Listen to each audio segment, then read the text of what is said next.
You ever fight for your life while you sitting in the court, putting niggas on the pavement, play the turf like it's a sport. Real eyes see the light in the midst of the darkest tribulations. Back the soul and make a young nigga heartless, set us war. Took an L to the devil, but I'm even in the score. Can't afford to keep my bed or keep no company with whores. Game time, I don't wanna see my name shine. You can readjust your views, don't try to change mine. I'm still here when my best friends became my enemies, and my brother in the faith became kin to me. We know that paradise and hell really a condition. While we melt in the flame refined, we on the mission. High exalted, you know we been trained for the war. We can't double back with us once you go and hit the door.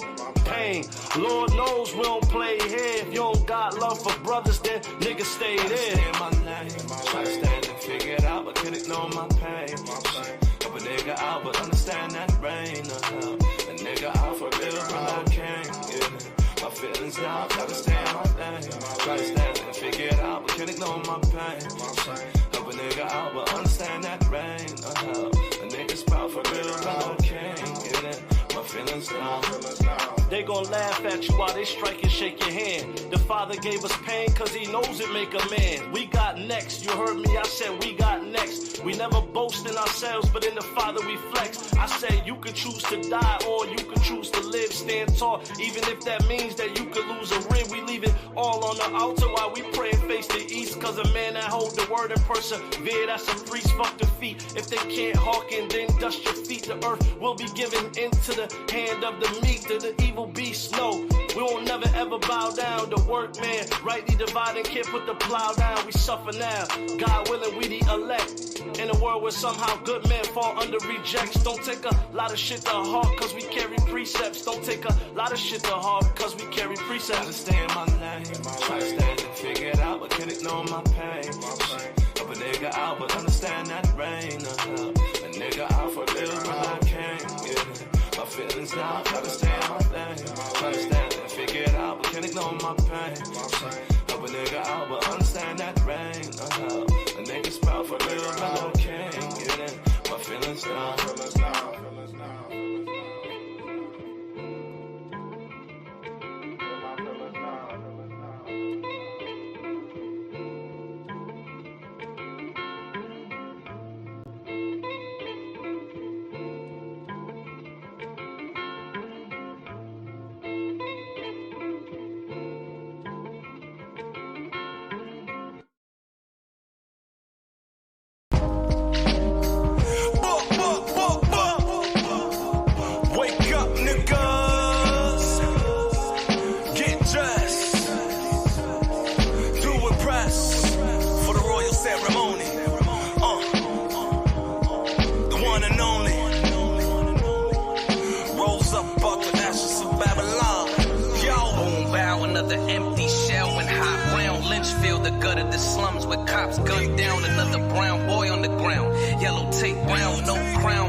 Illuminati cross the body 12 12 gauge shotty.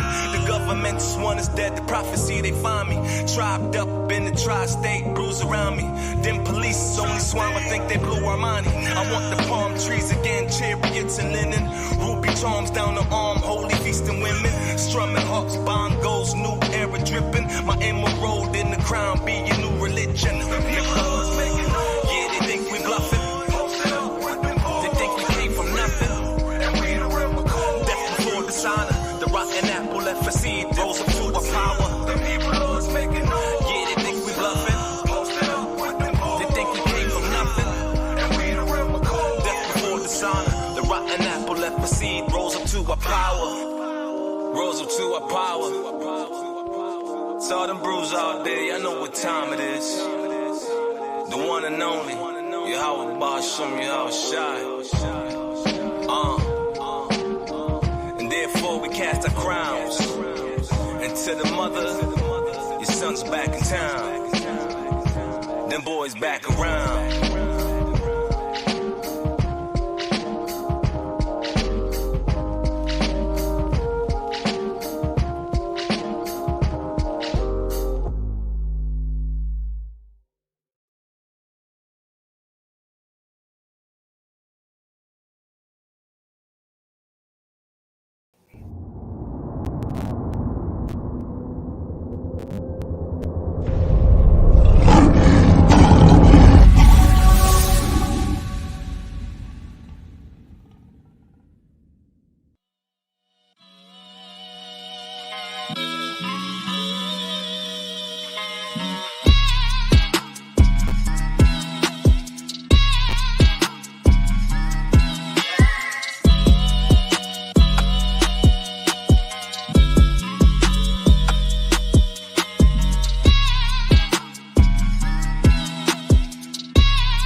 Mark chapter 12 and verse 29. Yahushua answered them and said, the first of all commandments is, Hear, O Israel, the Lord our God is the Lord. Shema YHWH, Yahweh AHLAHAYANAWA, Yahweh ACHAAD, Amen. All right, let's get into it. Salakia for the wait. Let's get into it. Let's go to Sirach, chapter 33, verse 10. Baruch Hashem. Barak, you get Isaiah 10. Hold that. This is Sirach, chapter 33, verse 10. Yeah. And all men are from the ground. So all men are from the ground, right? You like to hear that. Everybody's created equal. Read. And all men are from the ground. Mm-hmm. And Adam was created of earth. Read. And much knowledge the Lord hath divided them. He what? And much knowledge the Lord hath divided So them. in much knowledge, the Most High divided us. He created everybody for their own purpose. Read. And much knowledge the Lord hath divided them. Mm-hmm. And made their ways diverse. And he made their ways diverse. So he made one to be what? Righteous. And one to be wicked. Most High also said, what he made crooked, you cannot make straight. But for some reason, he wants this person engrafted. For some reason, he will kill his own people, hate his own people, to love something that is contrary to what the Most High designed them to be. If he designed this person, if he designed these people to be wicked, guess what? There's nothing you can do to make them righteous. Keep reading. Verse 12.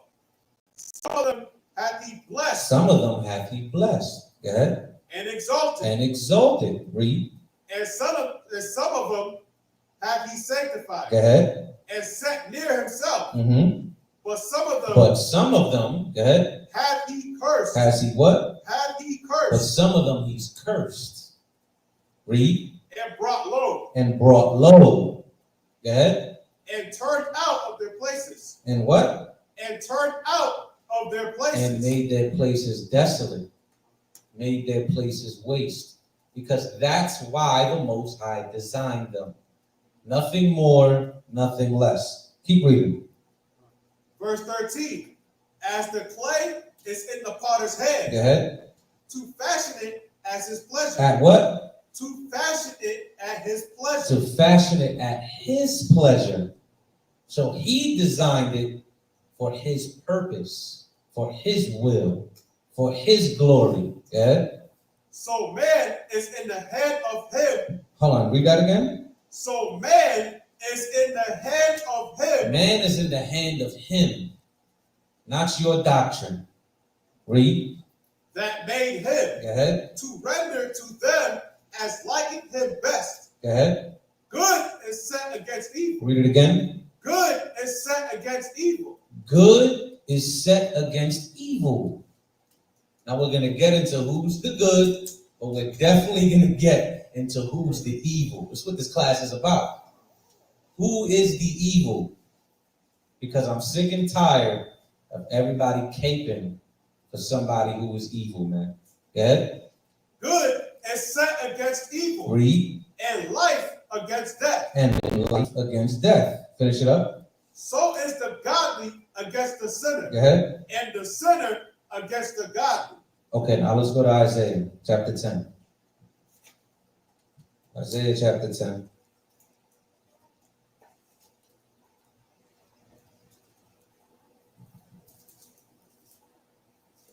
Ten and 1.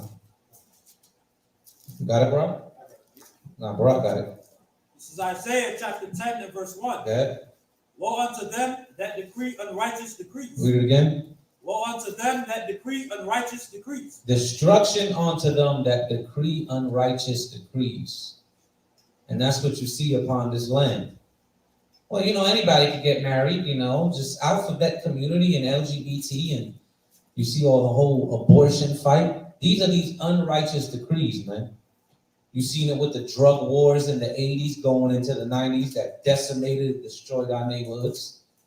Them invading South America and placing up their own leaders. This is what they do. They create these unrighteous decrees, man. And this is how they control the earth. Keep reading. And that right grievousness which they have prescribed. Go ahead. To turn aside the needy from judgment. To turn aside the needy from judgment. Go ahead. To take away the right from the poor of my people. And to take away the right from the poor of my people. If this is not who we're about to get into, who is it then? What did he say in Job 9 and 24? Where and who is he then? You tell me who's the wicked of the earth. You tell me who dropped nuclear bombs in Nagasaki and Hiroshima. You tell me every time you walk outside and you see a plane drawing a white line in the sky, who's doing that? You tell me the reason why you have to go to a supermarket and see if it's non-GMO. Why do you have to do that? Why? You tell me that feeling you get every time you get pulled over. Even though you ain't doing nothing, you got a Bible on the dash, you don't do drugs. If you have a weapon, it's legal. But for some reason, when he pulls you over, your heart begins to race. You think your life is about the end. Because these are the people who are ruling this earth in wickedness. Finish up that verse. And to take away the right from the poor of my people. Go ahead. That widows may be their prey, and that they may rob the fatherless. Now jump down to verse 5. Verse 5. O Assyrian, the rod of mine anger, Go ahead. and the staff in their hand is mine indignation. I will send him. Read that again. O Assyrian, the rod of mine anger. Go ahead. And the staff in their hand is mine indignation. And Salakia, read that again one more time. I want y'all to hear this. O Assyrian, the rod of mine anger. What did the Assyrians do? They put the northern kingdom of captivity and attacked the southern kingdom as well, and put many other people in subjection. And saying right here that Assyria is the rod of the Most High's anger, because the Most High sets up and uses whom he pleases. Okay?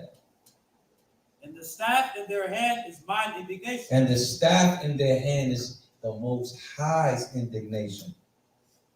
You understand that? The Most High controls whom he pleases.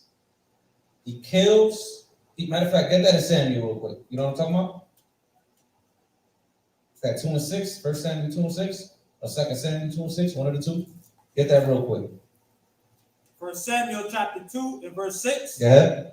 The Lord killeth and maketh alive. The Lord killeth and maketh alive. Go ahead. He bringeth down to the grave and bringeth up. He bringeth down to the grave and bringeth up. So everything is within the Most High's will, man. And there's nothing you can do against that. Let's go to Ephesians 6 and 2. 6 and 12, Salaki.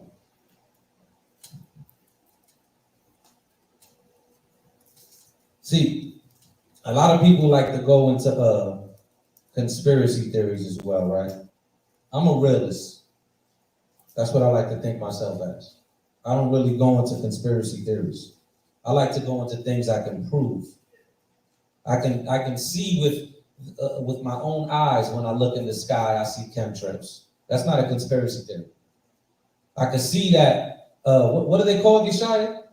Those people that create them seeds? Monsanto. I can look up Monsanto and see how they're fighting against the organic and non-GMO farms. And then they're going right next to them, and then their GMO seeds are conquering their farms, and eventually they have to sell it. This is what they're doing. We don't have to make it up. It's not a conspiracy. This is what's happening on the world. Go ahead, read that. This is Ephesians chapter 6, verse 12. Mm-hmm. For we wrestle not against flesh and blood. We wrestle not against flesh and blood. So it's hard to hear that. Because when we go outside, it's flesh and blood. When we go outside, it's cops gunning us down. We're getting mass incarcerated. But everything in the physical has something that goes on in the spiritual, man. So just as, and I've been saying this for years, just as the Most High has a chosen people, being the blacks, Hispanics, and Native Americans of Negro and Indian descent, you don't think Satan has a chosen people? You don't think Satan has a particular vessel that he loves to use? And he uses this vessel the most out of everybody on earth? Well, that'd be the so-called white man. That'd be Esau. Let's go to Isaiah 46 and 10. Isaiah 46 and 10. And somebody else get Ecclesiastes 1 and 9. Somebody else get my favorite, or one of my favorites, Hosea 12 and 10.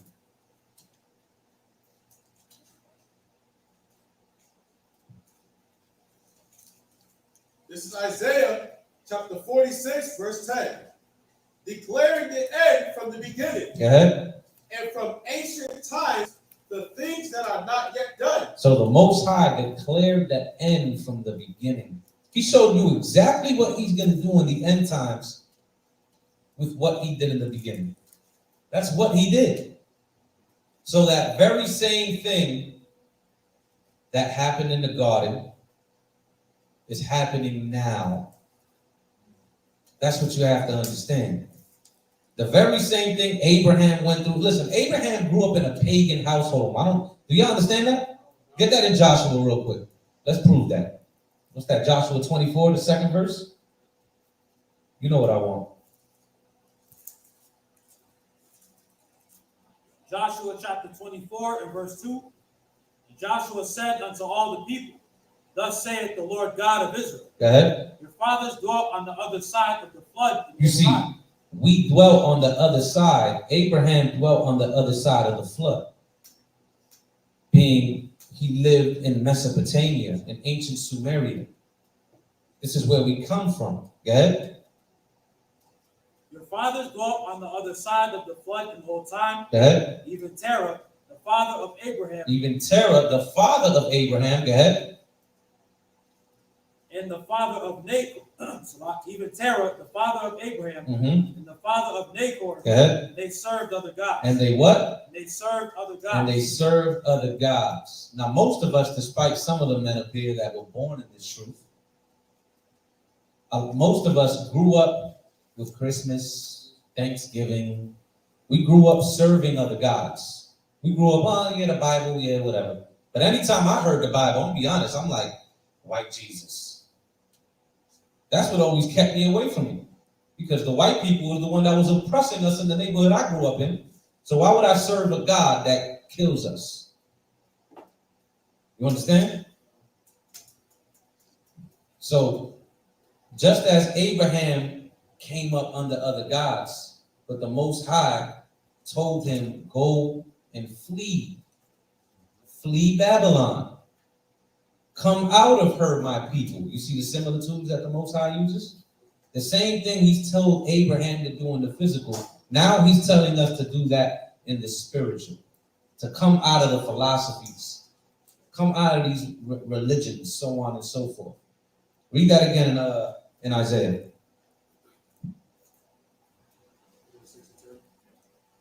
This is Isaiah chapter 46, verse 10. Go ahead. Declaring the end from the beginning. He declared the end from the beginning. Go ahead. And from ancient times, the things that are not yet done. And from ancient times, the things that are not yet done. Go ahead. Saying, my counsel shall stand, and I will do all my pleasure. Now let's go to Ecclesiastes 1 and 9. Ecclesiastes chapter 1 and verse 9. Go ahead. The thing that hath been, it is that which shall be. Mm-hmm. And that which is done is that which shall be done. Mm-hmm. And there is no new thing under the sun. So there's no new thing under the sun. So even when you think about technology and all of this, the white man can't explain the pyramids. The white man can't explain certain ruins that he continues to find that shows works of power drills, shows works of machinery. The white man can't explain the Baghdad battery, that it's a literal battery in Iraq that's made out of fruits and certain coils that has cylinders and a wiring. They can't explain these things. Why? Because he wants you to think, without me, you won't have none of this. They do the same thing when they were stealing all the inventions from slaves. Because the entire witchcraft that they're placing in front of you is the white man is the top of the food chain. And without the white man, you'll still be in huts and teepees and swinging on vines. That's why when they start your history, it starts with colonization and slavery. It doesn't start with anything before that. But when we begin to read this Bible, when we begin to read history, we can see who we are. You understand that? Let's go to Psalms 55. Oh yeah, read Hosea 12 and 10. Read that. This is Hosea chapter 12, verse 10. Go ahead. I have also spoken by the prophets, Go ahead. and I multiplied visions. So the Most High spoke by the prophets, and he multiplied the visions. Go ahead. And used similitudes. And use what? And used similitudes. And use similitudes. I want you to remember that. There's nothing new under the sun, and he uses similitudes. Understand? Now let's go to Psalms 55. Start at 20. Psalms chapter 55 and verse 20. He hath put forth his hands against such as be at peace with him. You see, that's what the white man does. He puts forth his hand as such that be at peace with him. You understand that? Yo, Nathan, you get me a water bottle, sir? I think I drank all of mine. Yeah, let me get that. Nah, that's warm. Ain't nothing cold? Slack it. Read that again. He hath put forth his hands against such as be at peace with him. Go ahead. He hath broken his covenant. He broke his covenant. Not just talking about the Native Americans alone. Over 100 peace treaties the white man broke. That's just the Native Americans. We ain't even talking about what he does to his own people and what he does to everybody on earth. The white man comes in and he sets up terrorists and he sets up these people, and then he comes in and says, yeah, we're bringing peace. What they call that? You always got the technical terms.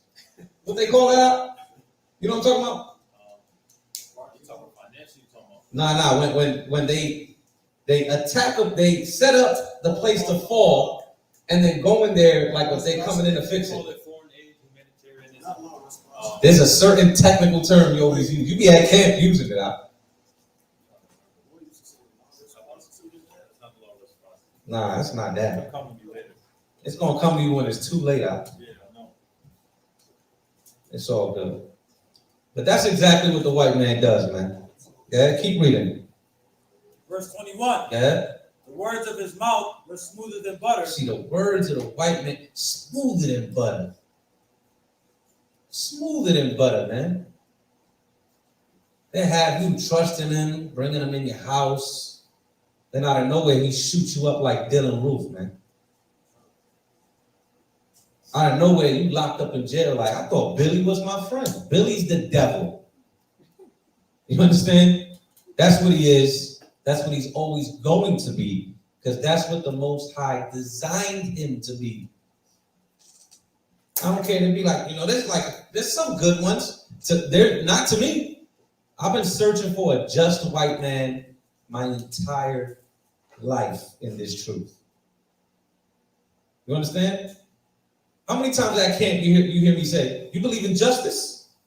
But what should happen to you for what you did to us? Well, it was a long time ago, and they're still hunting down Nazis. They're 90-something years old, 80-something, getting hunted down. They didn't forget about that, right? But I'm supposed to forget about something that happened for hundreds of years.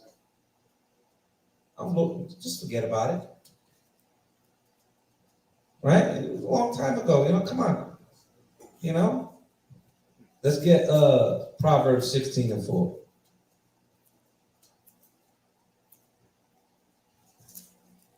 This is Proverbs chapter 16, verse 4. Okay. The Lord hath made all things for himself. You see, the Lord made everything for himself. Read. Yea, even the wicked. Even the what? Even the wicked. Even the wicked. Yeah. For the day of evil. Are we not living in the day of evil? We're living in these times. We're living in times where Ezra, matter of fact, get that in 2nd Ezra 5 real quick. Get that in 2nd Ezra 5 real quick.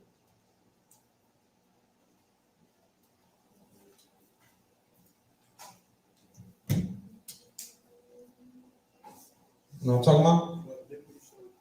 Come on. This is 2nd Ezra chapter 5, verse 2. Mm-hmm. But iniquity shall be. Matter of fact, start at 1. Verse 1. Okay. Nevertheless, as concerning the tokens, behold, the day shall come that they which dwell upon the earth shall be taken in a great number. So there was a day that was told to Ezra where a lot of people are going to be taken in great number. That's talking about dying. When you see death more than it's ever been before. Go ahead. Nevertheless, as concerning the tokens, behold, the day shall come that they which dwell upon the earth shall be taken in a great number. Go ahead. And the way of the truth shall be hidden. And the way of truth shall be hidden. It's when we lost our heritage. We lost our nationality. We began to call ourselves blacks and Hispanics and Mexicans and Puerto Ricans and Jamaicans and Haitians, African Americans. Read. And the land shall be barren of faith. And the land shall be what? Barren of faith. And the land shall be barren of faith. Read. But iniquity shall be increased above all that. But iniquity shall be increased above that which now thou seest, or that thou hast heard long ago. So there was a time that was prophesied where sin will be at such a height it will reach the heavens. And don't we read that in Revelation? That the sin of America has reached the heavens, man? That's Revelation chapter 18. And these are the times that we're living in. Go to Psalms 109 and 6.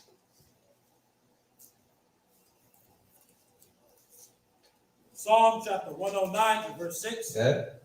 Set thou a wicked man over, Go ahead. and let Satan stand at his right hand. Read that again. Set thou a wicked man over. So when a wicked man is set up by the Most High over the children of Israel, guess who's sitting at the wicked man's hand? In the spiritual realm, pulling the strings behind closed doors. giving him the intuition and the decrees that he should put forth upon this earth. Read it again. Set thou a wicked man over him. Set thou a wicked man over him. Go ahead. And let Satan stand at his right hand. And let Satan stand at his right hand.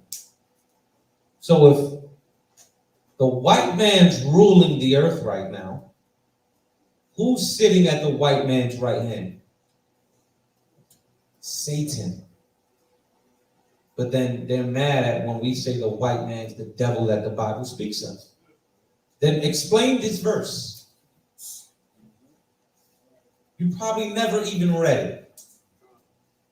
The only Psalms you go to is 91 and 23. That's it. I'm in the shadow of the Most High. No, you're not.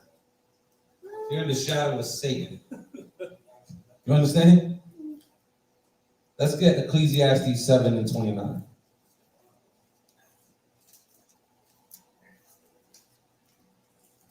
I mean, you can't. I would like to hear a Christian explain that verse. I really, okay. Who rules the world right now? Mr. Pastor Porkchop? The white man. Okay. Read that. So who's sitting at his right hand?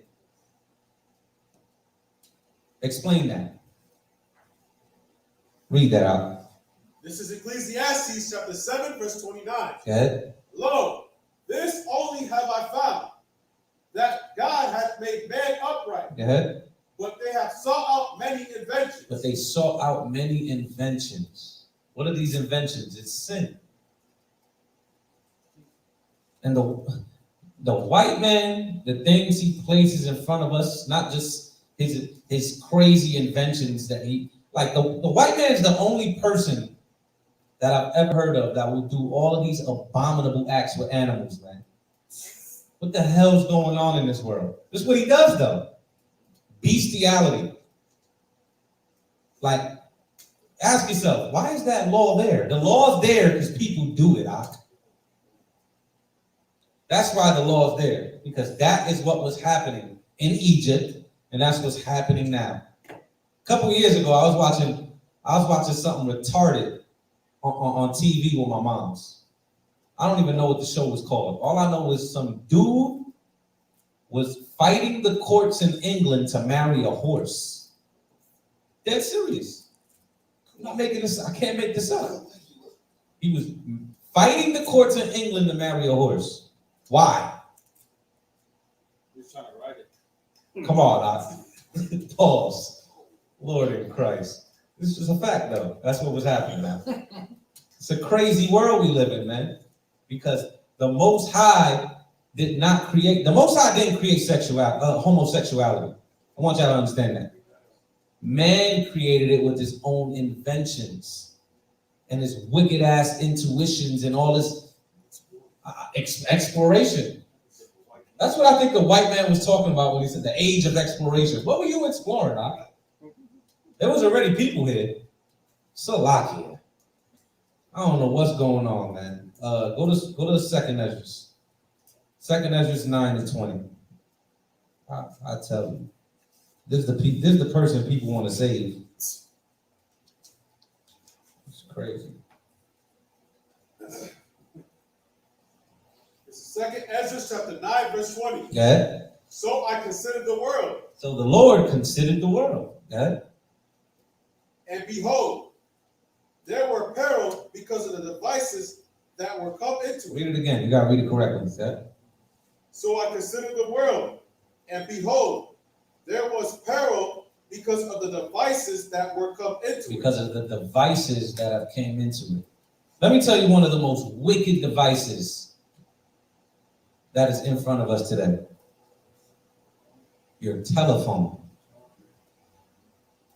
When you wake up, what do most people do? They pick up their phone. They don't pray. They don't ask the Most High for another day. They don't even brush their damn teeth yet. They go right to their phone. Instagram, Facebook, seeing a bunch of harlots. But then you ask them about what's going on in the world. They have no clue. They don't know what's going on with Russia and China and Iran. They don't know about none of that. They know about getting high, though. They know about the new strain of weed that came out last week. How you come out with a new strain? I ask these questions too. What are you doing? GMO damn weed, man. That's what it gotta be. It's genetically modified ganja. The hell's going on, man? Crazy. Read that again.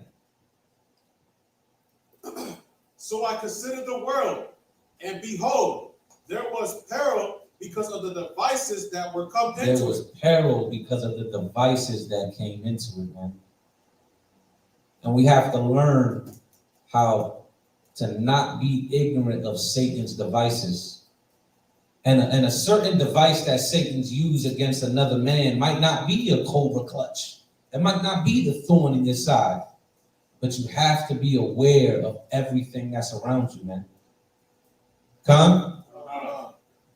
All right, let's go to Daniel 12:4.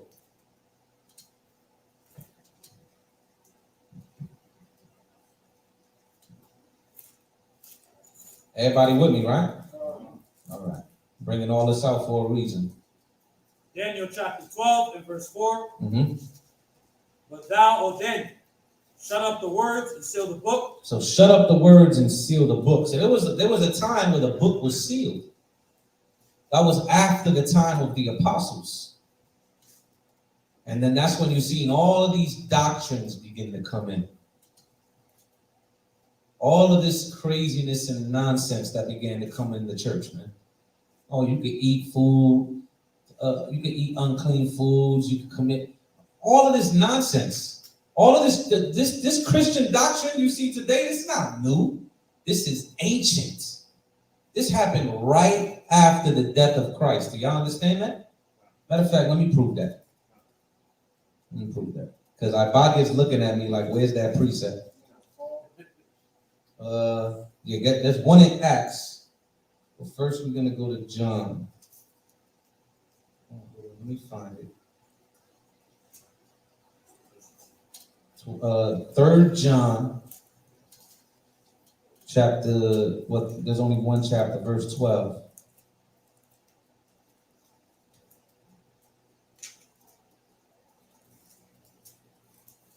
No, hold on. Let me find it. Give me a second. It's a lot here.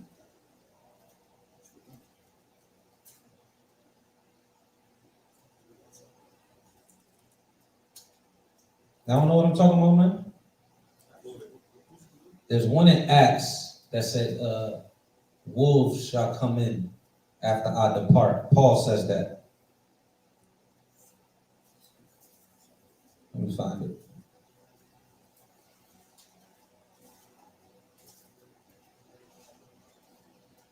It's Acts 20 and 29. Read that first. And there's another one in John.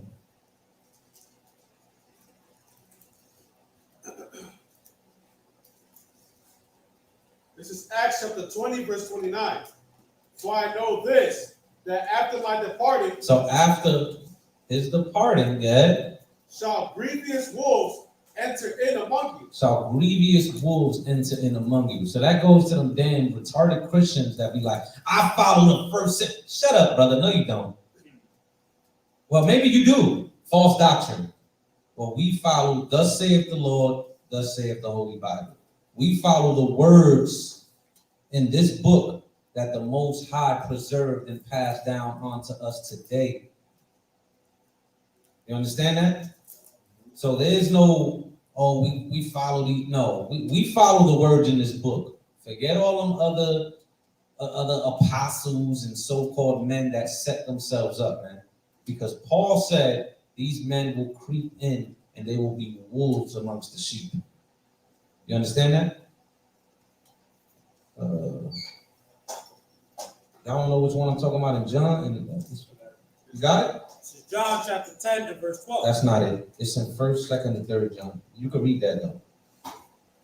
But he that is an hireling, and not the shepherd, whose own the sheep are not, seeth the wolf coming, and leaveth the sheep and fleeth. And the wolf catcheth them and scattereth the sheep. It's a good precept. That's a good precept.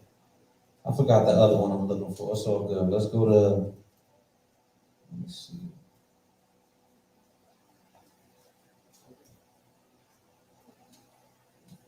Read Daniel 12:4 again. Let's finish that up. Then we're going to go to Barak, Wisdom of Solomon, chapter 2. Read it. Daniel, you got Daniel? This is Daniel chapter 12, verse 4.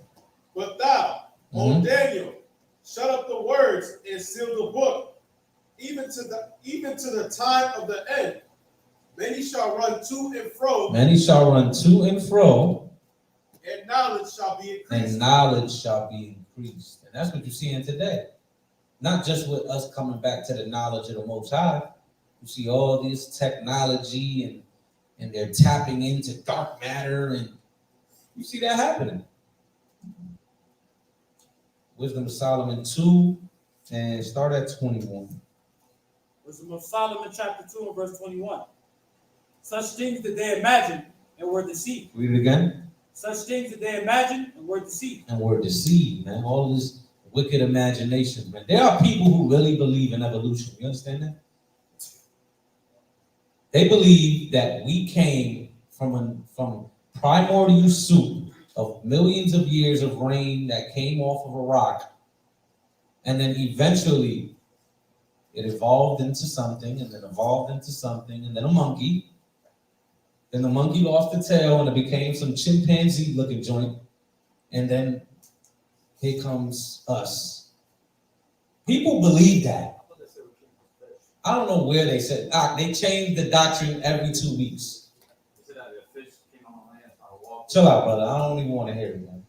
You believe it too. Yeah. Read that again.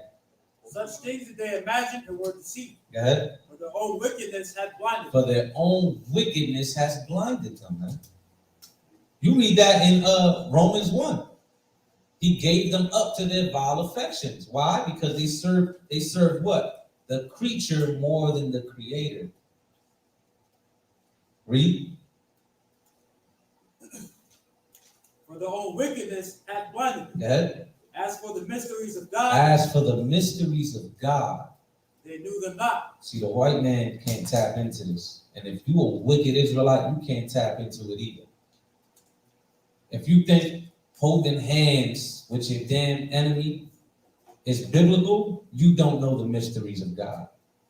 You can't tap into this book. You can't understand what in the world is going on here. You think Adam and Eve were literally naked in the garden. That's what you think. And when they bit a fruit, Adam realized his rod was swinging, Salakia. But that's what they think. Eve bit a fruit and she said, oh my God, I'm naked. That's what people believe. Yeah, and then Salakia, I ain't even go there. Oh my God. But this is what people believe, man. But then they look at us like we're crazy when we're tapping into the mysteries of this book. No, Adam and Eve were not the first two people, brother. What do you mean? Well, you see the trees in the garden? Yeah, let's go to Ezekiel. Let me break it. But they won't understand these things. Keep reading out. As for the mysteries of God, they knew them not, neither hope they for the wages of righteousness, nor discern a reward for blameless souls. Yeah. For God created man to be immortal. For God created man to be immortal. Yeah. And made him to be an image of his own eternity. Mm-hmm. Nevertheless, through envy of the devil. Through envy of the devil. The envy of the white man. You know he envies us, right? He's mad he can't dance. He's mad that he can't dunk a basketball like Michael Jordan. He's mad that he can't hit a baseball like Derek Jeter and David Ortiz. He's mad he can't do the things that the children of Israel can do. But anytime they want to be like us, they train with us. Niggas be like, man, listen, Justin Timberlake? Bro, calm down. But that's what people say. People be like, Eminem? Brother, Eminem is garbage. Chill out. Eminem is garbage. He be like, little bit. Bro, chill out, brother.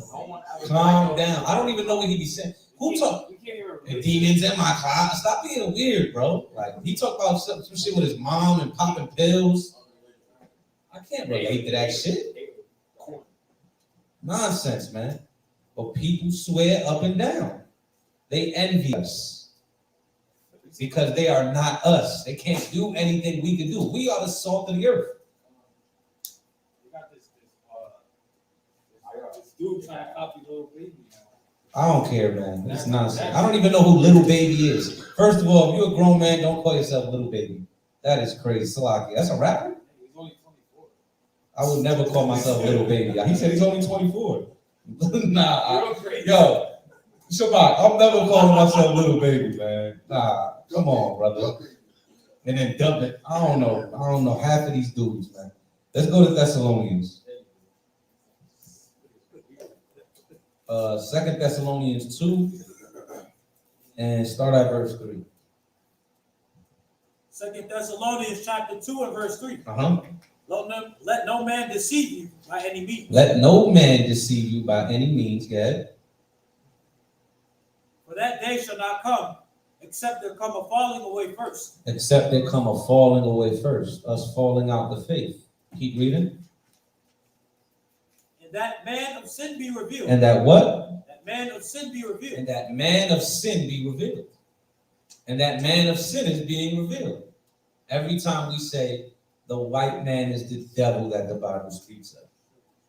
And then they also fall upon their own tongue. Be like, the Jews, the fake, those Jewish people, man, they control the banks. They control Hollywood. Well, they're right. They do. They control all of that. And we're going to get into all of that. Keep reading.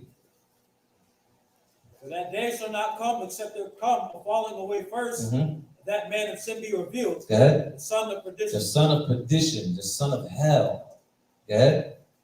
Who opposeth and exalteth himself above all that is called God. Go ahead. That is worship, so that he as God sitteth in the temple of God, showing himself that he is God. If this isn't the white man, then who is it? If the white man doesn't want you to worship him and hold his hand and welcome him in, if the white man doesn't make everything perverse in front of you, then you could be any religion. You know what that bumper stick, the bumper stick I'm talking about, coexist. I hate that shit. I hate that bumper sticker, man. I don't want to coexist with none of you. None of you. I want all of you in garrisons and in chains. That's what I want. Keep reading. Matter of fact, jump down to verse 7, just to show who Paul was talking about. Verse 7, for the mystery of iniquity doth already work. He said the mystery of iniquity, the mystery of sin is already at work.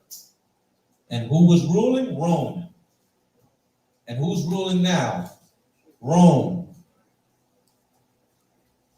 So he's showing you these people are already doing this.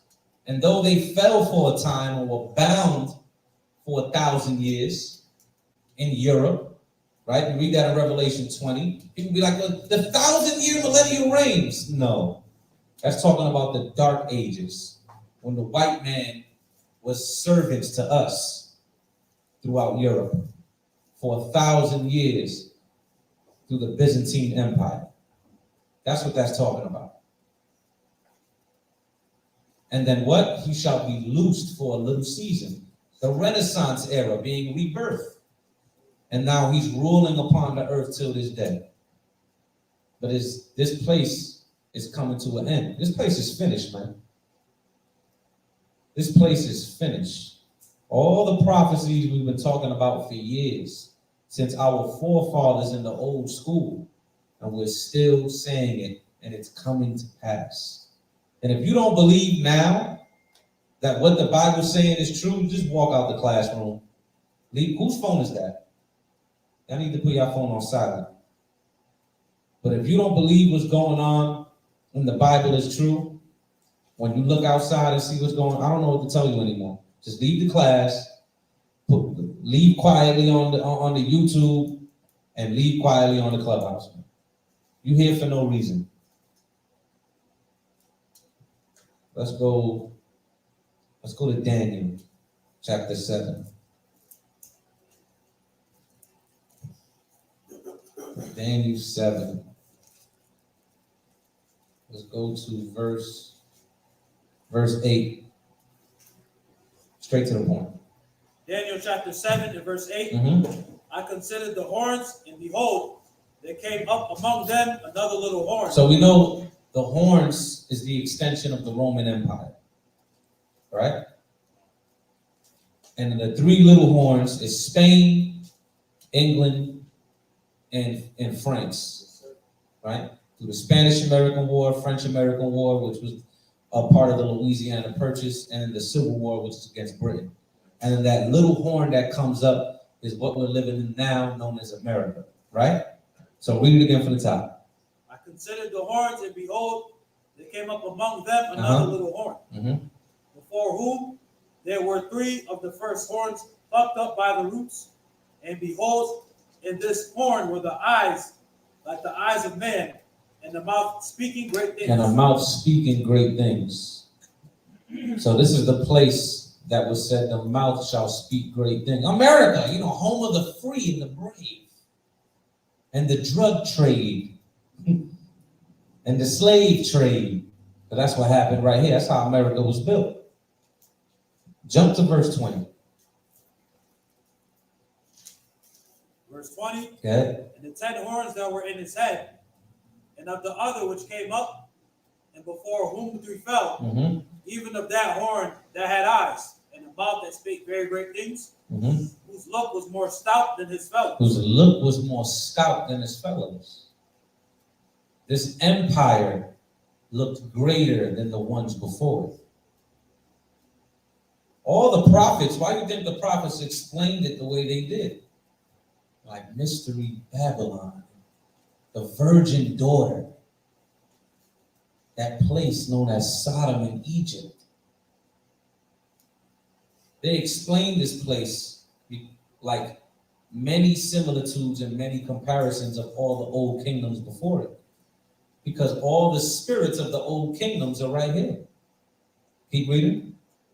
I beheld, in the same horn made war with the saints. Made war with what? The saints. Made war with the Israelites. Yeah? And prevailed against them. And prevailed against them. That's the colonization.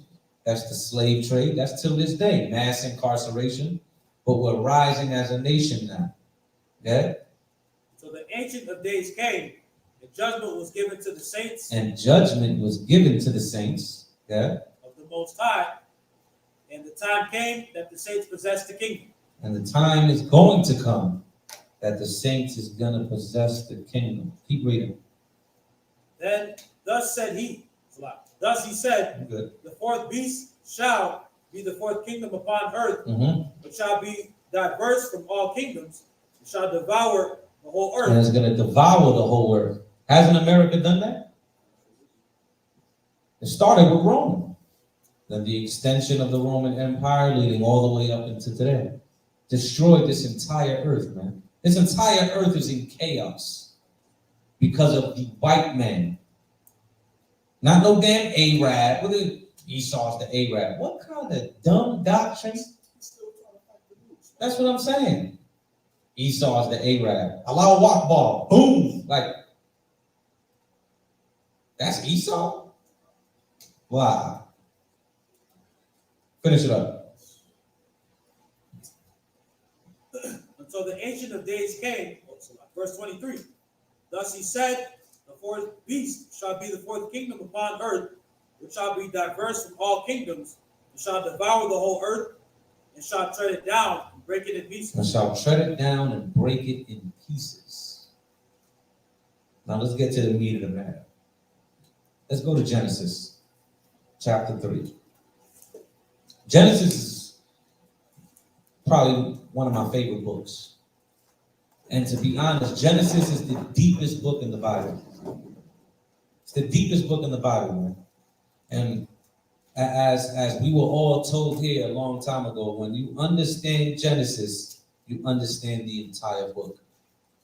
Because what did it say in Isaiah 46:10, like we read earlier? He declared the end from the beginning. That which has been is that which shall be. So you see everything that the Most High put in place in the beginning is exactly what's going on right now. Just as Cain killed Abel, Cain is Esau. That's who he is. That's why he was marked in the very beginning, in the what they call the pre-diluvian world. White man always coming up with a deep word, pre-diluvian. Exegesis and hermeneutics. I just say line upon line, precept on precept. Right? That's all it is. Yeah, read that. Genesis 3:1.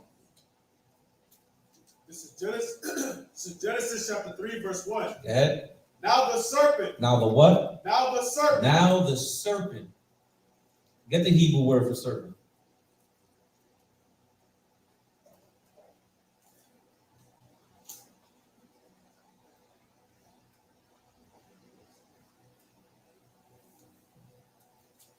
You got it? The Hebrew word for serpent is H5175. It is Nachaash. It's Nachaash. Right? What does that mean? Fleeing serpent, snake, an image of a serpent. Now get the root of it. Because if you look up all old concordances, and we're gonna get into that too, because the white man is the devil that the Bible speaks of. And what he likes to do is you ever think about it? The new strong, the strongest strongs, and the new exalt. Why does it have to be new? The revised. Just like Esau means wasted away. But when you look it up now, it doesn't say that. And within the definition in parentheses, it says the forefathers of the Arabs.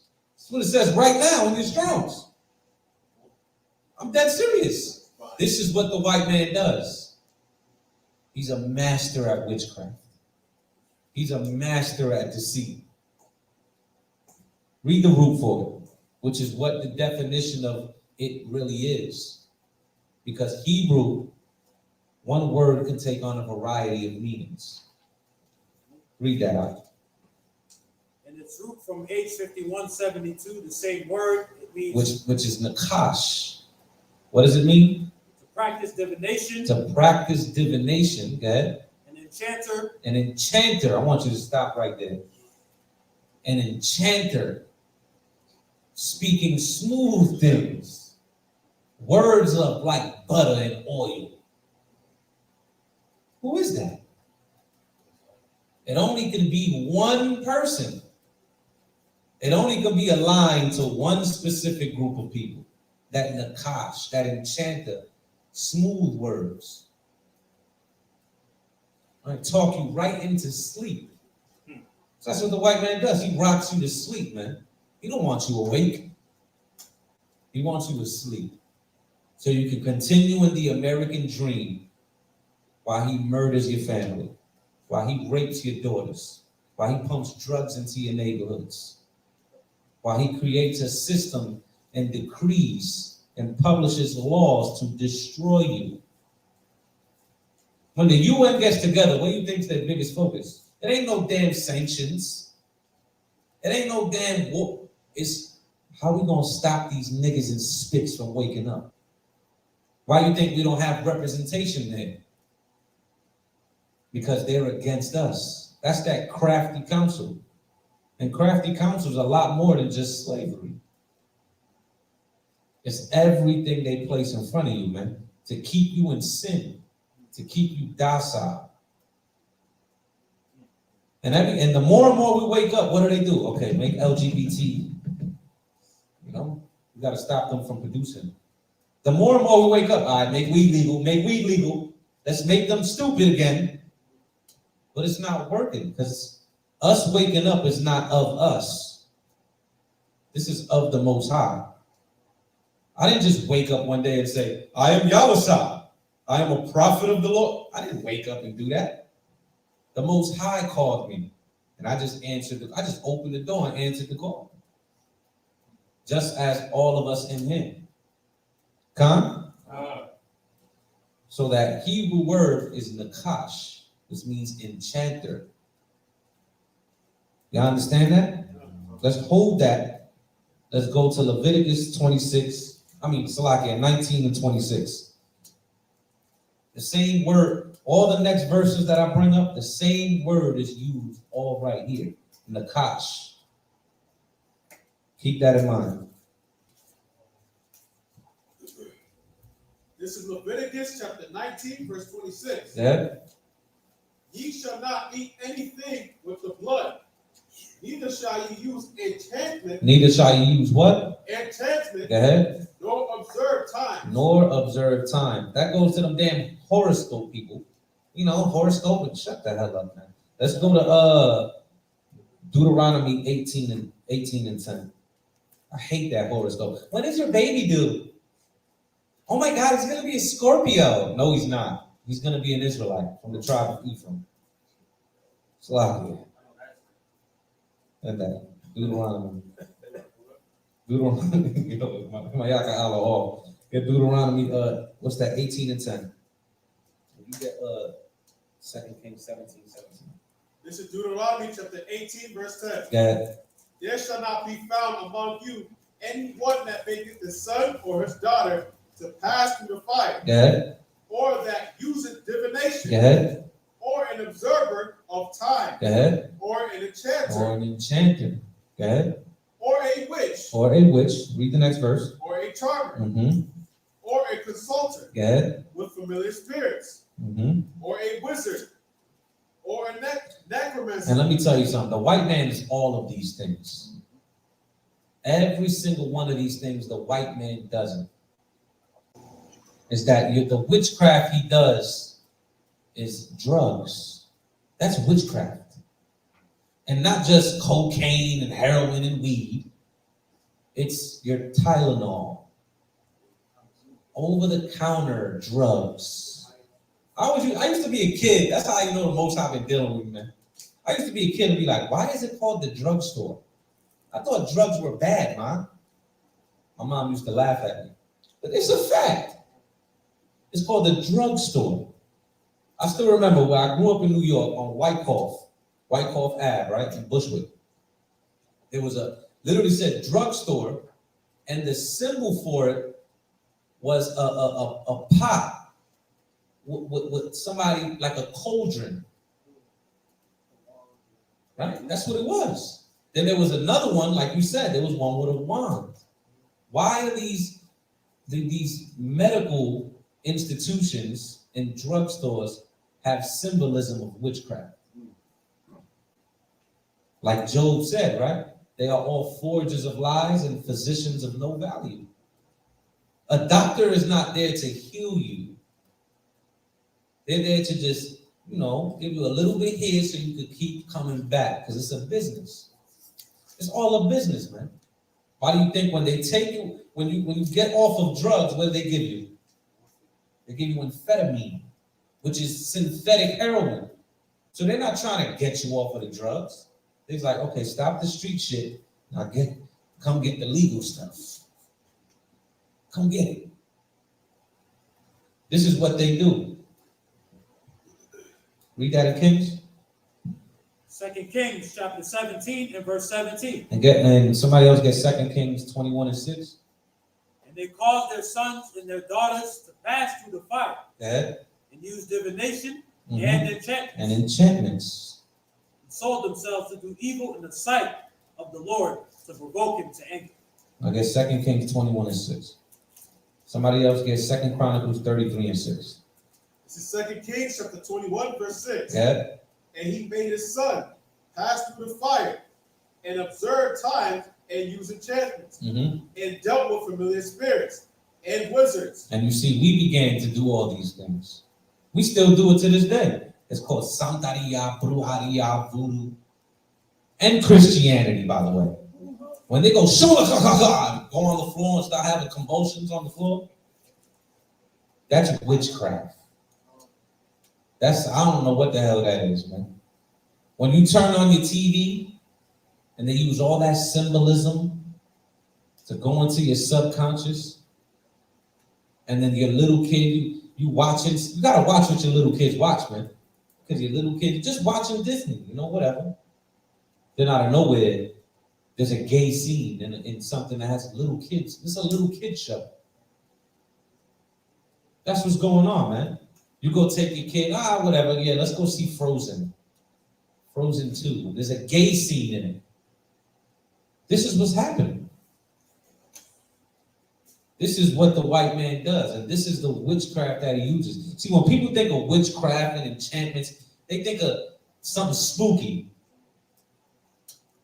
Nah, it's right in front of you.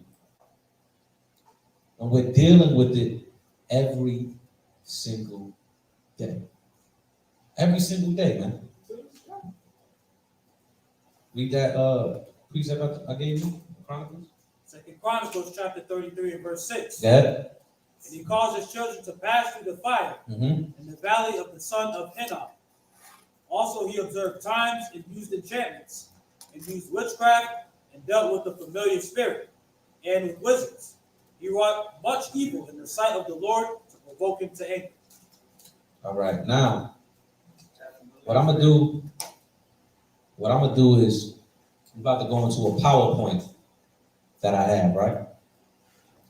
So I'm gonna show you, and this is just a little bit. I had to cut it down at least half because I have a lot of stuff. So we're gonna go into some things, right? Let me pull it up myself so I can see it while y'all see it. Let me get it sloppy.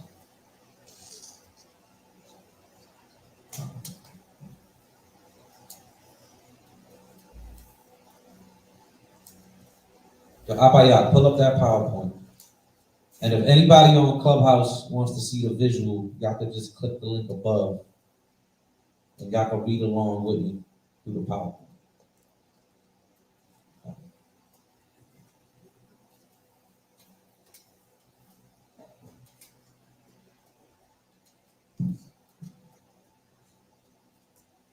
Wait a second, let me drink some water. All right, you can read it when we go through it. All right, go to the first slide.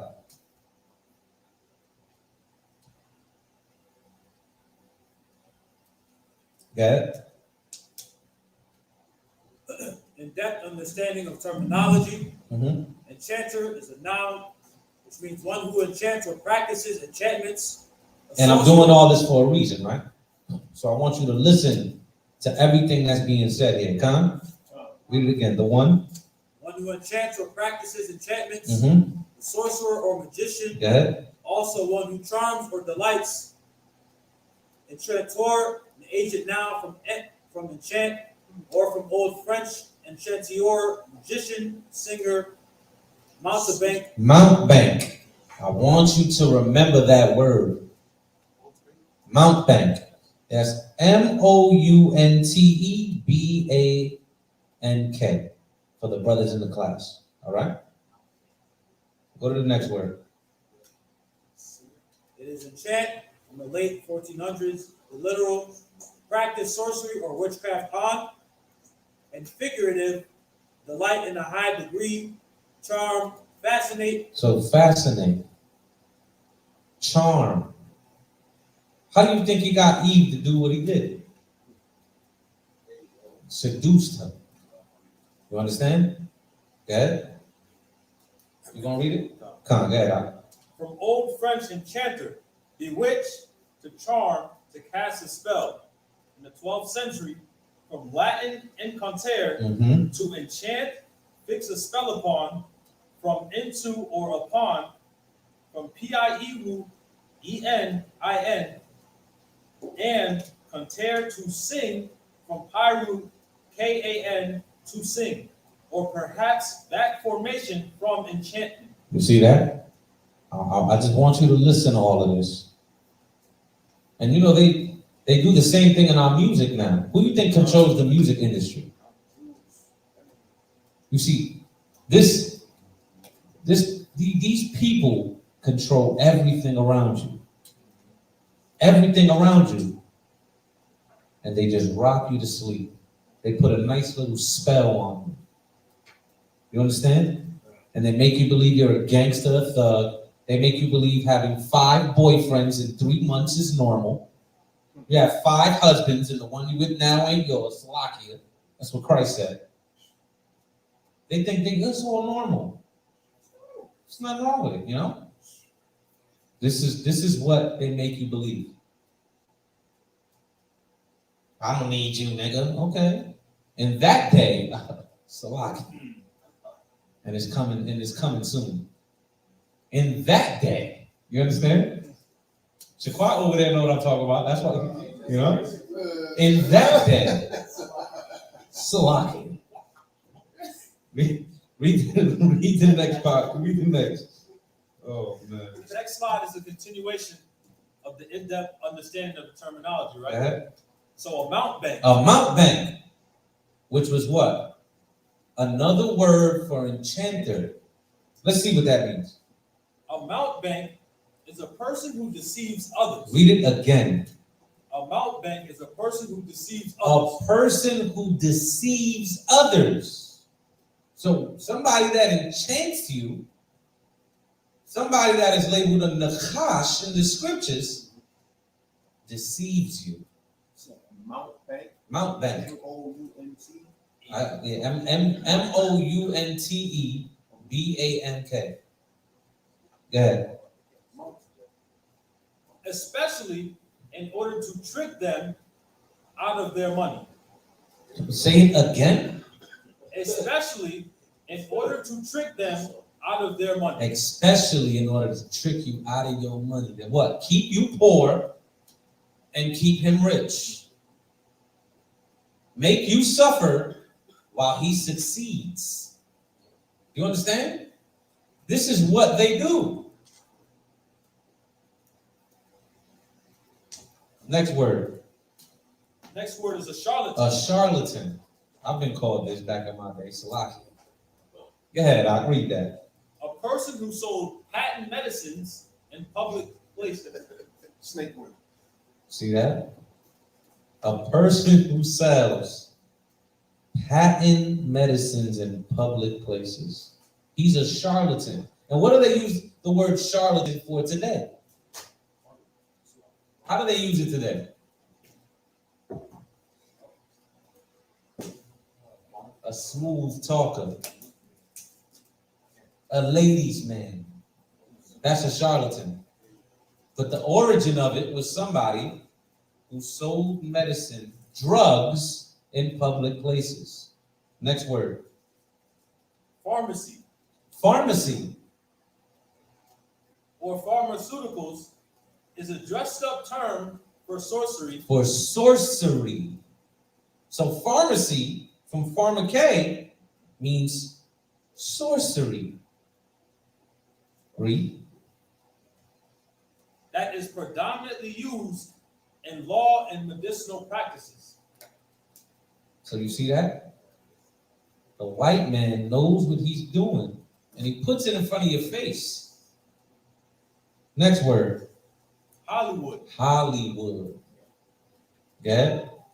The holly tree was used by the ancient Druid warlocks to make their wands to cast spells. So Hollywood came from the Druids in Europe and in England, and they cut down holly trees and made their wands out of it in ancient times.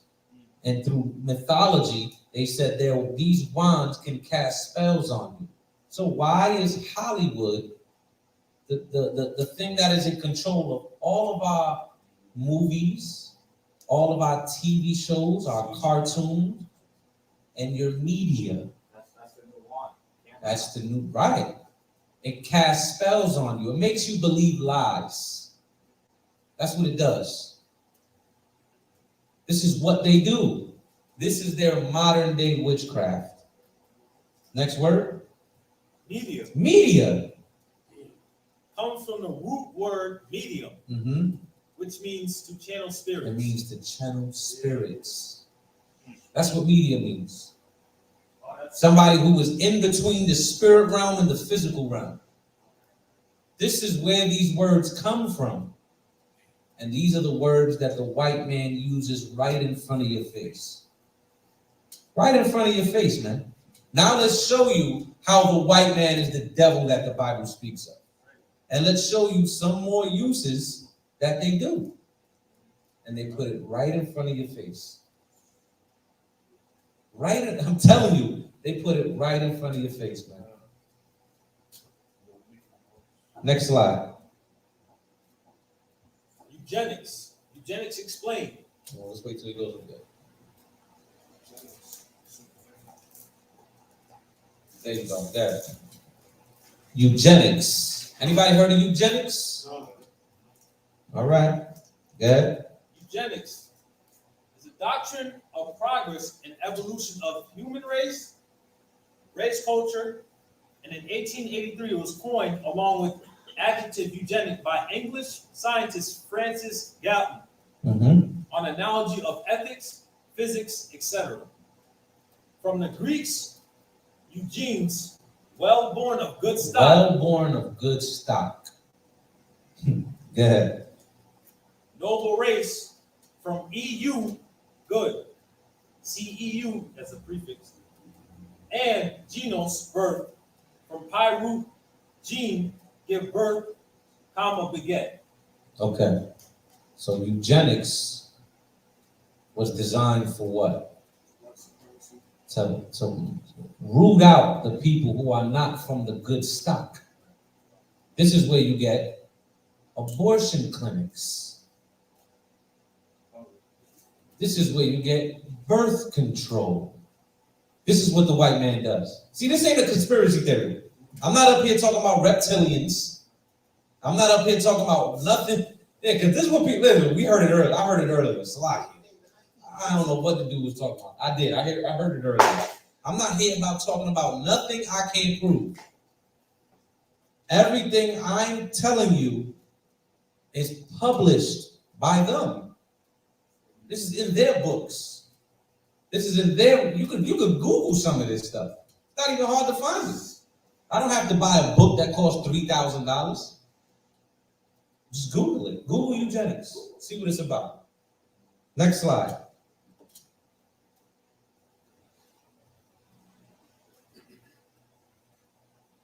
This is Margaret Sanger. Margaret Sanger. Anybody know who Margaret Sanger is? The head. She was the head catalyst for eugenics. Right here in America.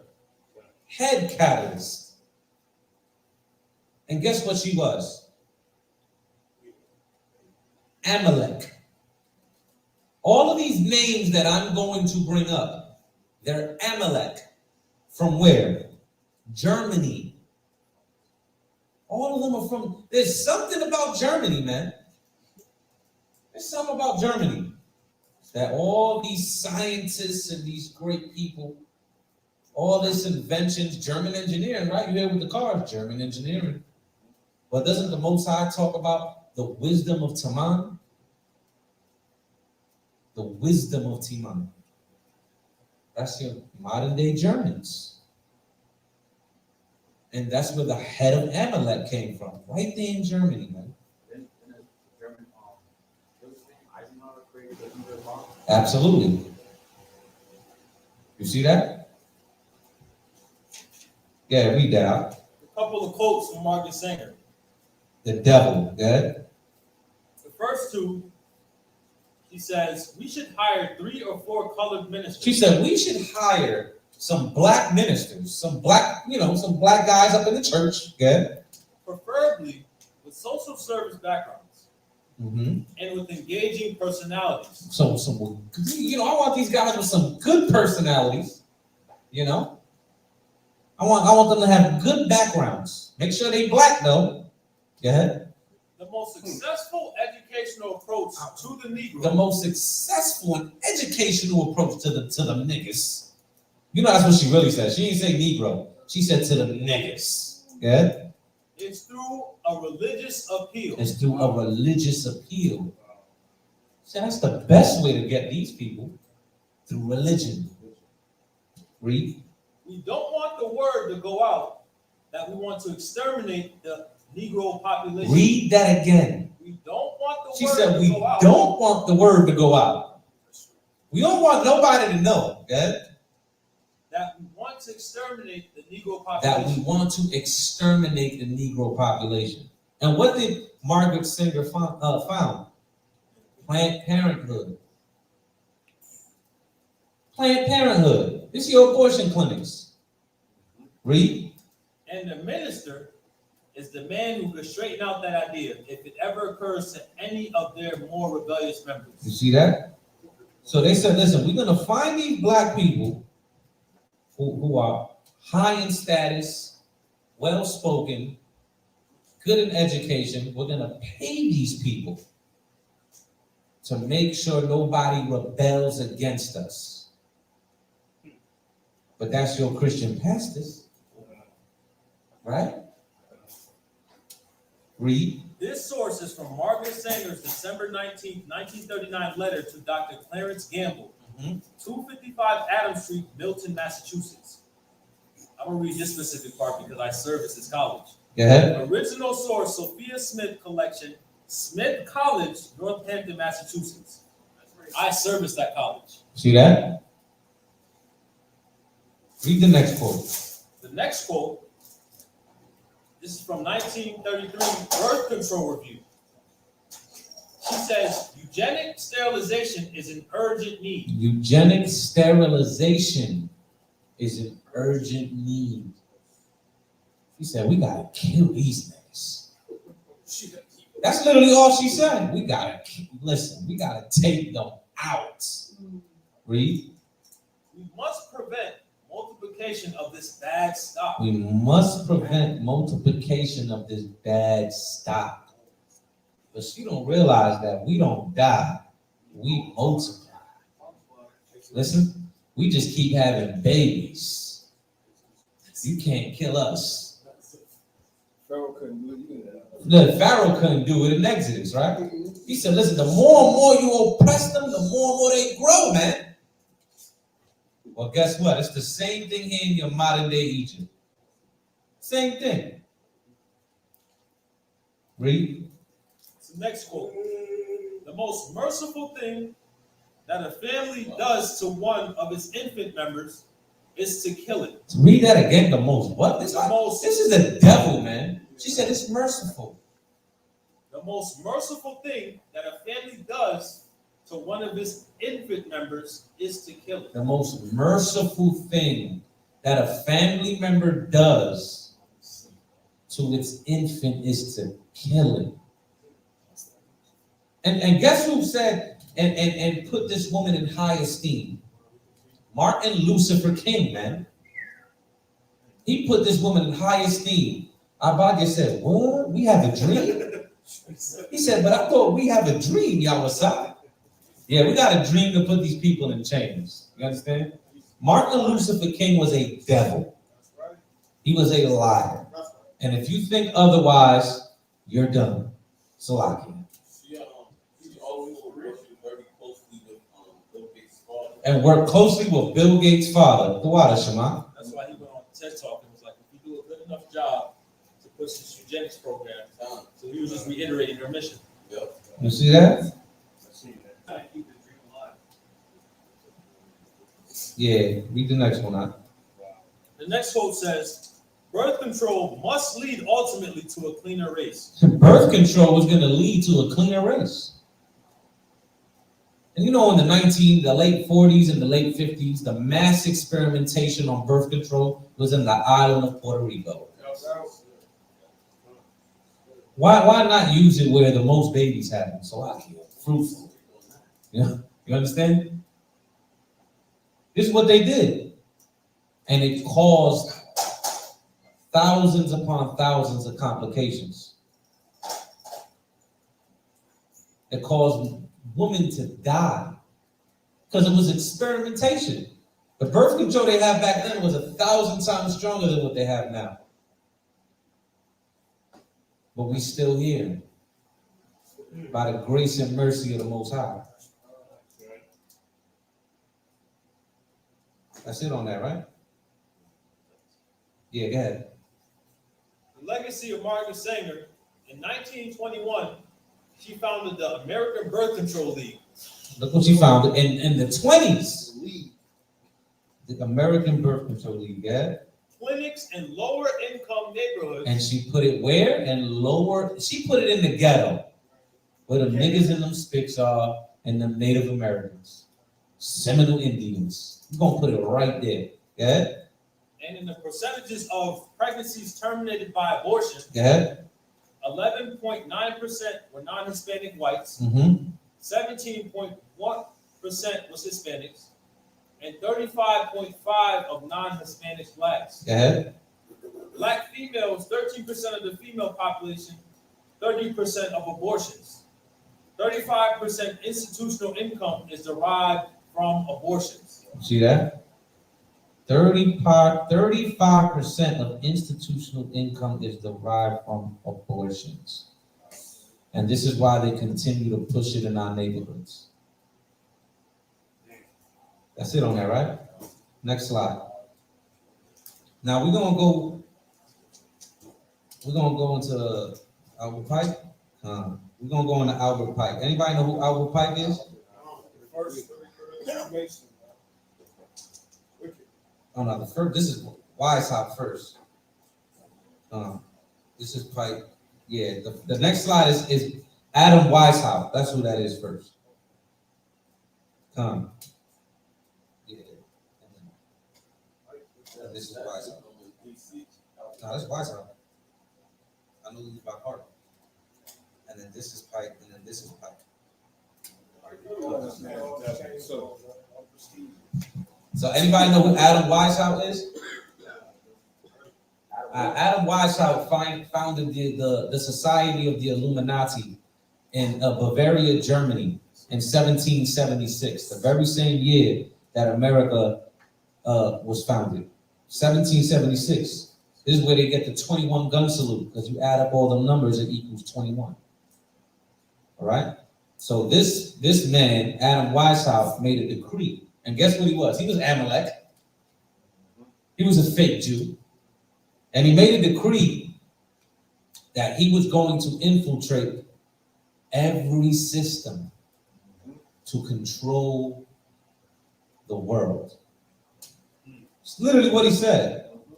And I could have went on with so many quotes. But let's hear some, okay?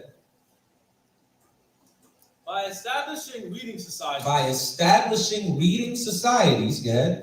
And subscription libraries. And taking these under our direction. Read it again. And taking these under our direction. And taking it under our direction. Yeah. And supplying them through our labors. And supplying them through the labors, meaning I'm going to provide you all of your history, all of your information. Go ahead. We may turn the public mind which way we will. He said we're going to turn the public mind which way we will. This is the media back in the day, because there wasn't no TVs, there wasn't no phones, it was books, it was newspapers. And he said we're going to control all of this so we can sway the mind the way we want it to. Next one. If a writer publishes anything that attracts notice. If a writer publishes anything that attracts notice, okay? And is in itself just, but does not accord with our plan. He said, listen, and if it's right, but it doesn't go hand in hand with what we're planning to do, okay? We must endeavor to win him over. We gotta win him over. Okay? Or decry him. See that? This is Adam YHWH. This is who founded the Illuminati. I'll send it to you out. Now let's go to the next one.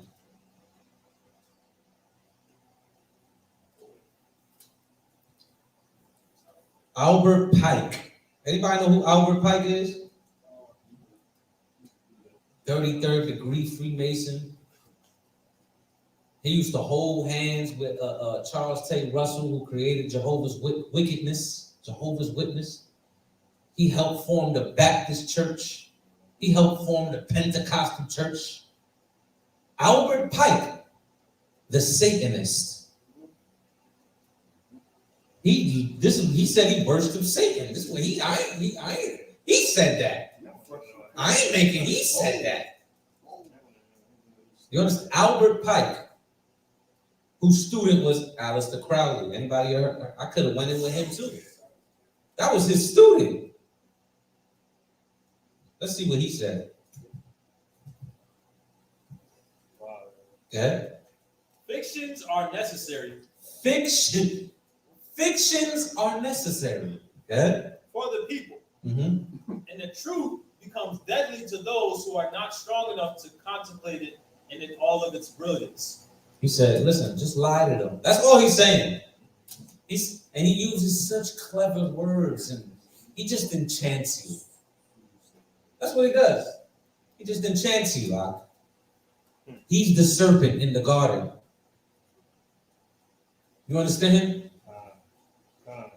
He says, listen, man, just lie to them, and they can't handle the truth. Read. In fact, what can there be in common between the vile multitude and sublime wisdom? Mm-hmm. The truth must be kept secret. The truth must be kept secret. And guess what Albert Pike wrote in one of his books? I believe it's Morals and Dogma. He said, oh yeah, God's chosen people. Yeah, it's them niggas. It's the black people. Oh yeah, it's the indigenous people of the Americas. He said that. Read. The truth must be kept secret, and the masses need a teaching proportioned to their imperfect reason. So, No, say it again. yeah, break it down. I know I can tell by your shy spirit you want to break it down. Break it down, man. And the masses need a teaching proportioned to their imperfect reason.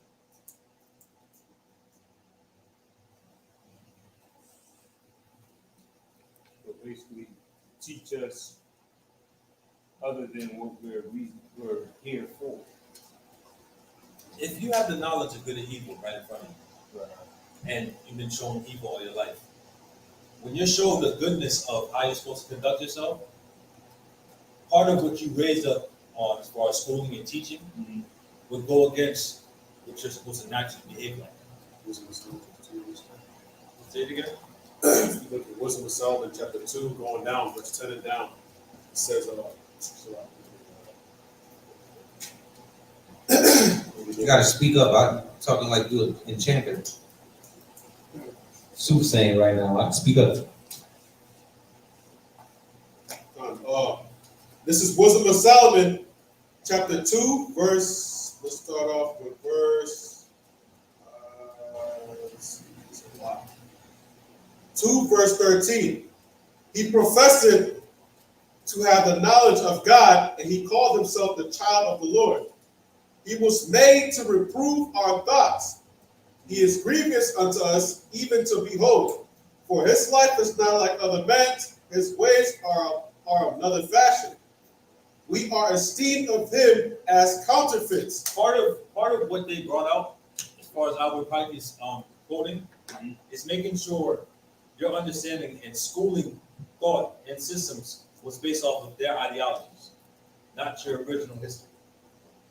That's what he's beautifully elaborating on his own book, that many won't understand.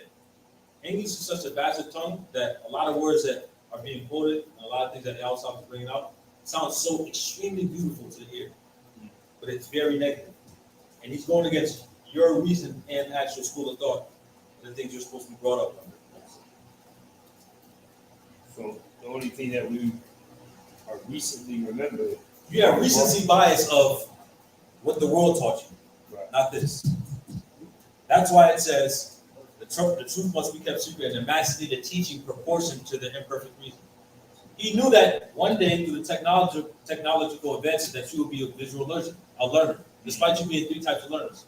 So he paneled you to become a visual learner, gave you a phone, and made sure he subsidized knowledge and information at the usage of your fingertips, and made sure anything that you could use as an asset in your history, knowledge, and culture that you could wake another individual up, so on and so forth, will be hidden from you far as opposed to what could distract you. He just said one of the blueprints. Who, if he ain't the devil, who the devil is? I need somebody to help me. All right, let's go to the next one. Let's go to the next one. Continuing out the pipe. Continuing out with Pike. Go ahead. Yeah. Look how my man's dressed. Look at the background portrait.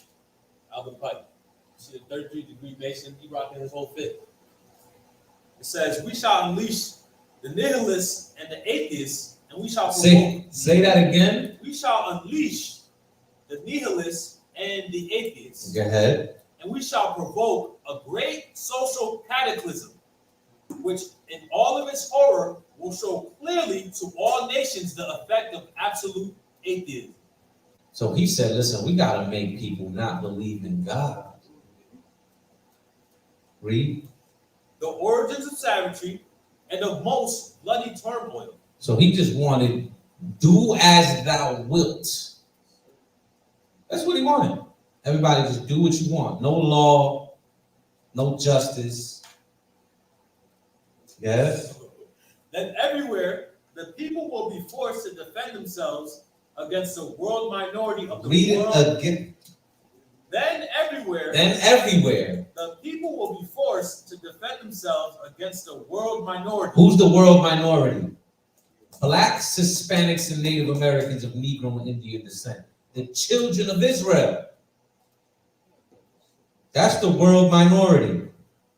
Go ahead. Of the world's revolutionaries, and will exterminate those destroyers of civilization. And will exterminate. Read that again. Yo, this dude is crazy. And will exterminate those destroyers of civilization and the multitudes disillusioned with Christianity, whose spirits will be from the moment without direction and leadership and anxious for an ideal. So what was he attacking the most? The Bible. Not the Quran. That's toilet paper, my man. I'm cold in the winter. I'm throwing the Quran in the fire. That statue, by the way, is Albert Pike in Washington, D.C. That's still up. And D.C. That's still up. Lord in Christ. Go ahead. But without knowledge where to send its adoration, will receive the true light through the universal manifestation of the pure doctrine of Lucifer. The pure doctrine of Lucifer. Good. Brought finally out into the public view. Mm-hmm.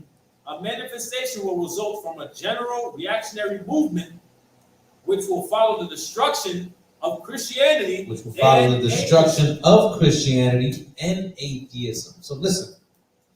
He's creating something to destroy Christianity, but also wants to destroy that. To bring in what? A one world order. To follow after his religious system. This is why you have all of these new age movements. Coexist. This is why you have, Jesus is gonna look Chinese to the Chinese man. And people say this is this new age religion. All religions derive from one. And then as they scatter throughout the world, different religions have certain aspects of that original one world religion. And in the end, it's going to come back. This is what they teach. Christ isn't going to literally come back. It's Christ consciousness. The Gnostics taught that. This is an ancient battle. This is an ancient battle from the beginning. Because they have the knowledge of good and evil. You understand? Keep reading. Both conquered and exterminated at the same time. Both conquered and exterminated at the same time. And guess where he was from? He was from Germany. Shout out to them Germans, man. My mans. Barack said it, them Ashkenaz. Them damn Jews, man. Shout out to them, man. They did their job. Clap it up for damn AHLAHAYANAWA. They doing their job good, man. The devil that the Bible speaks of. Watch this. Next slide.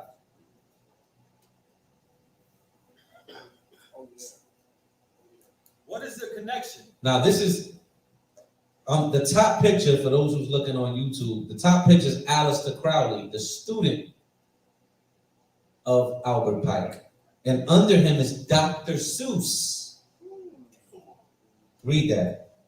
Dr. Seuss, Theodore Seuss Giesel, this is his actual name, was the son of German immigrants who would have been quite familiar. Damn Germans, man.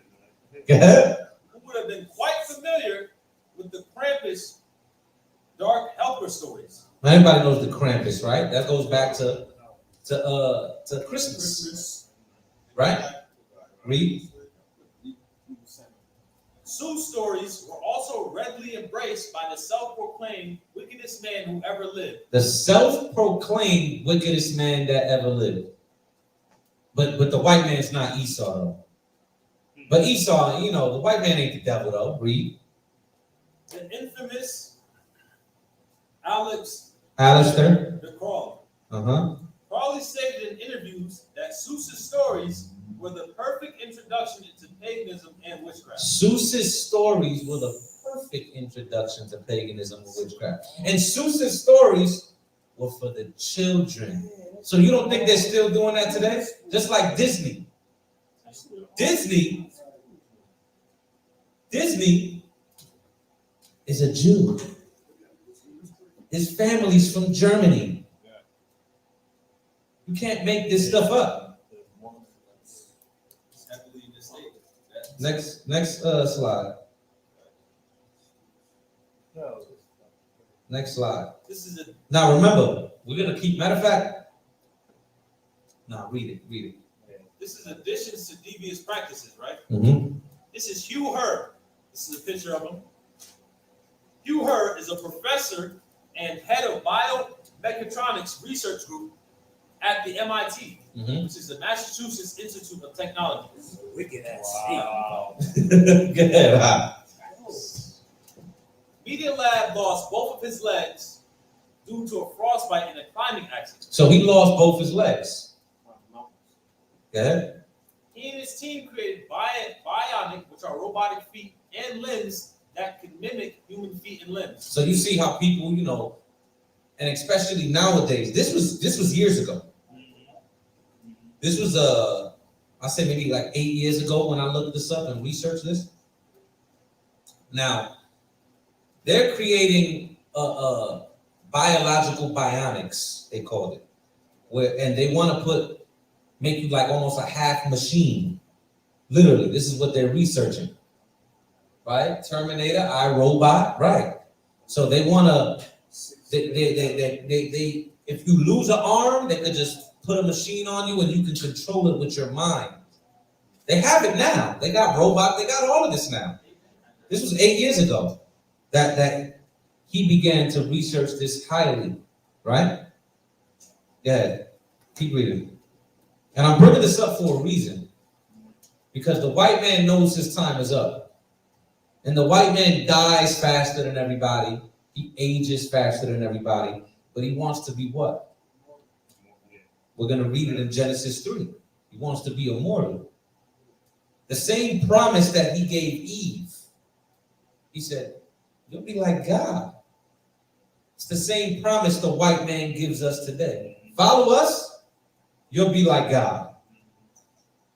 You'll become immortal. This is why they put in all these shows and all of this. You can put your consciousness into a computer and a robot. This is what they really want to do. They're not going to be able to do it. The metaverse. This is why they continue to come out with all this stuff, because they're planning and getting you ready for what they want to bring to the earth. And they do it time and time again. Read it. Finish it up, Bob. can walk and run just by thinking that he wants to walk and He run. can walk and run just by thinking. Good. That's a magnificent application for this technology. Mhm. However, that's only the beginning.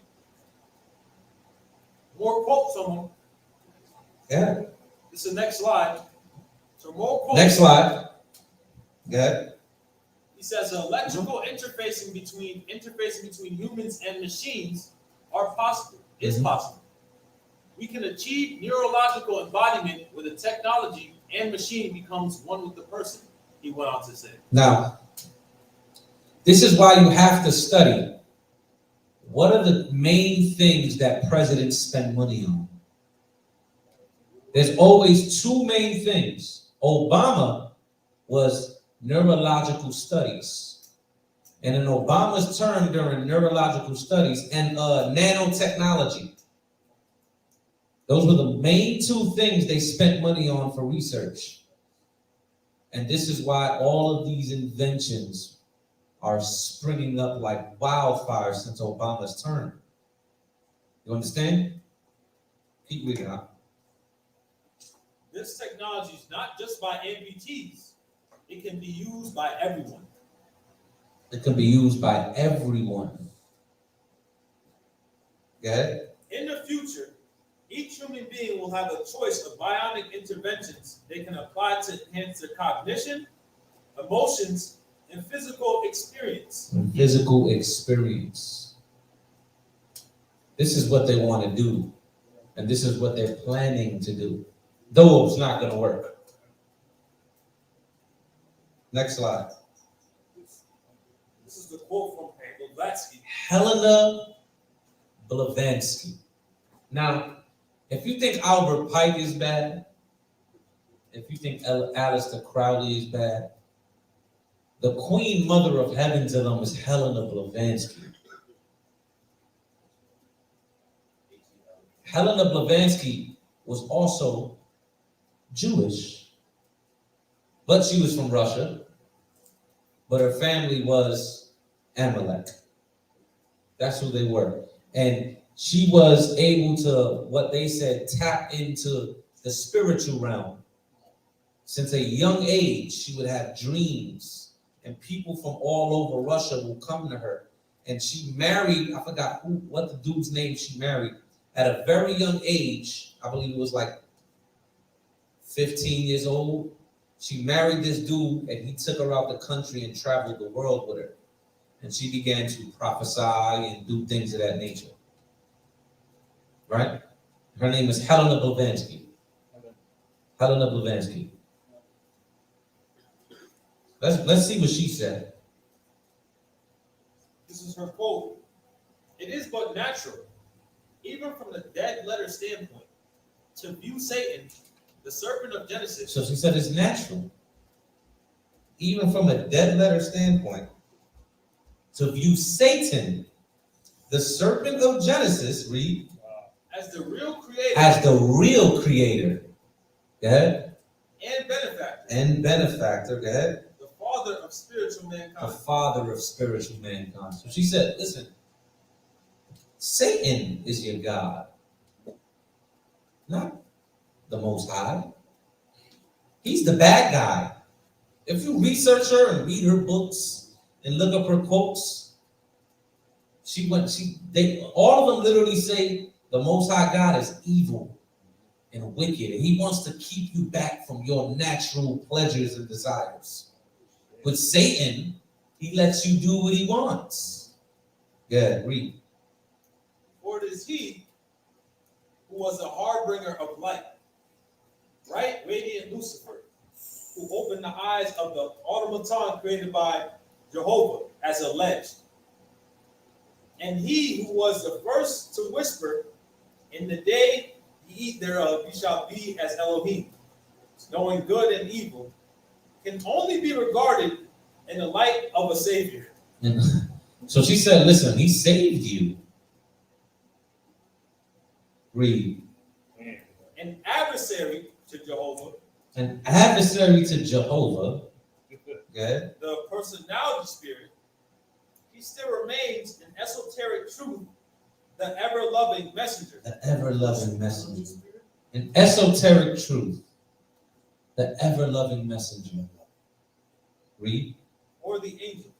Mhm. The seraphim and cherubim, who both knew well and loved still more, and who conferred on us spiritual instead of the spiritual immortality, the latter kind of static, immortality that would have been transformed man into an undying wandering Jew. Into a what? Undying wandering Jew. To an undying wandering Jew.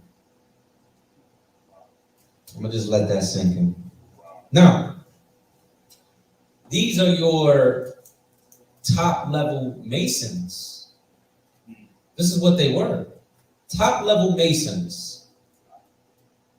33rd degree.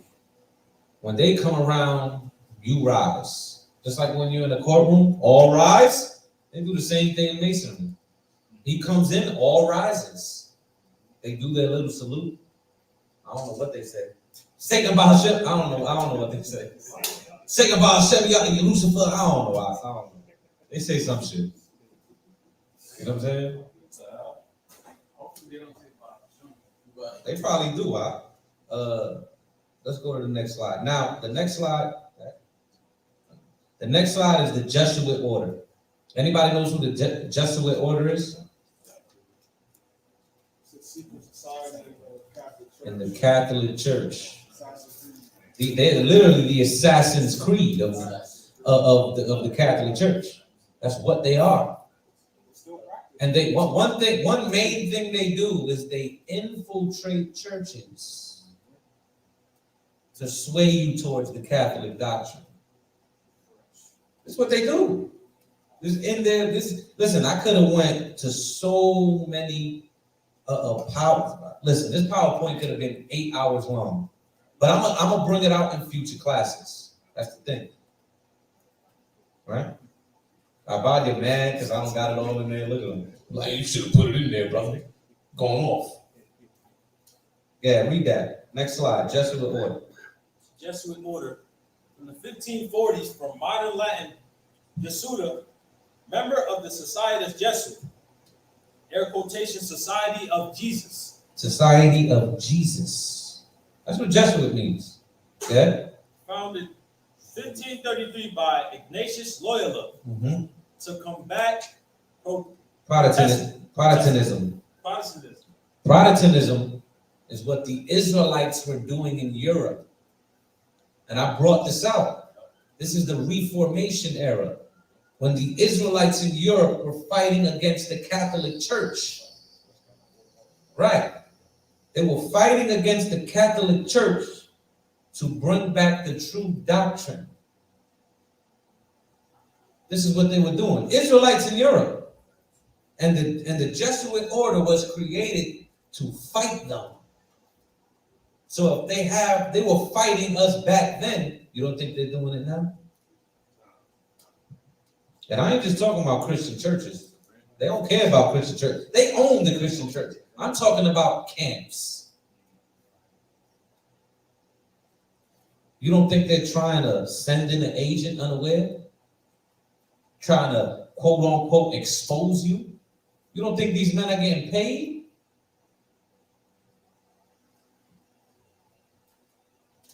Yeah, read that. See, Jesus, their enemies in both Catholic and Protestant lands, accuse them of belief that ends justify means, hence the sense a crafty or dissembling person. A crafty or dissembling person. There goes that enchanter again. Go ahead. In the 1630s. And deceitful, designing, insinuating in the 1610s. Now let's go to some quotes about them. Go ahead. Next slide. Next slide. One of the quotes by John Adams. John Adams, president. Let's see what he says. My history of the Jesuits is not eloquently written, but it is supported by unquestionable authorities, and very particular and very horrible. Their, speaking on the Jesuit orders, restoration in 1814 by Pope plus The seventh is indeed a step toward darkness, cruelty, despotism, and death. I do not like the appearance of the Jesuits. If ever there was a body of men who merited eternal damnation on earth and in hell, it is this society of Ignatius de Loyola. This is what he said about the Jesuit Order. Let's go to another one. Of course, let's go to another one. Next slide. Will be Samuel Morse. He said the Jesuits are a secret society, a sort of Masonic order with super added features of revolting odiousness and 1,000 times more dangerous. He said these people are dangerous. You see, what the Jesuits do is they come in like you. If you wear a suit and tie, they're going to wear a suit and tie. They do exactly what Paul said. To a Jew, I'm going to become a Jew. They do it on the left-hand side. And you don't think they use our own people against us? If our own people been selling out since back then, they're going to be selling out now. Next slide.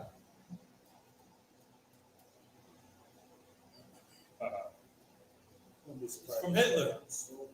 I have learned most of all. This is Hitler, right? Hitler, my man's on the low, you know? There was one Edomite to be saved, they gotta be Hitler, brother. Right? Everybody clap it up for Hitler. Damn right. Read that out. Read that. I have learned most of all from the Jesuit Order.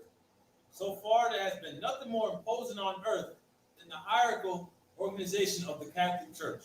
Then the what? Than the Catholic Church. Then the Catholic Church.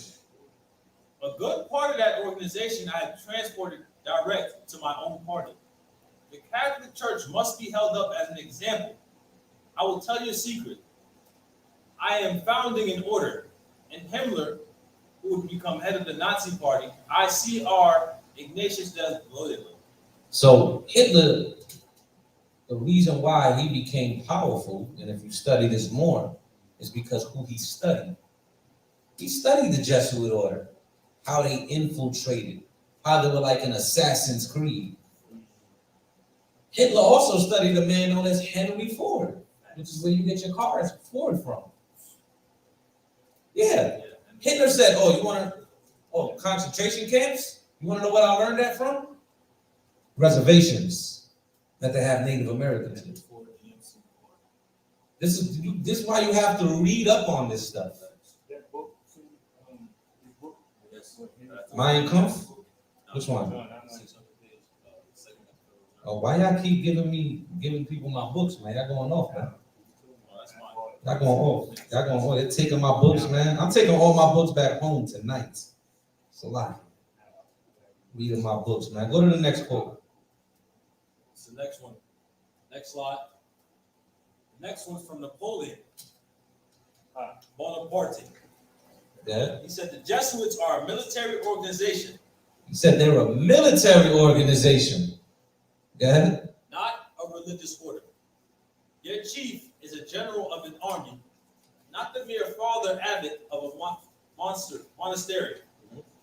And the aim of this organization is power. Power in its most despotic exercise. Absolute power, universal power, power to control the world by the volition of a single man. Jesuitism is the most absolute of despotisms, and at the same time, the greatest and most enormous of abuses. This is the emperor of the French. This is Napoleon. You know who Napoleon is, right? Okay. Next one. Next slide.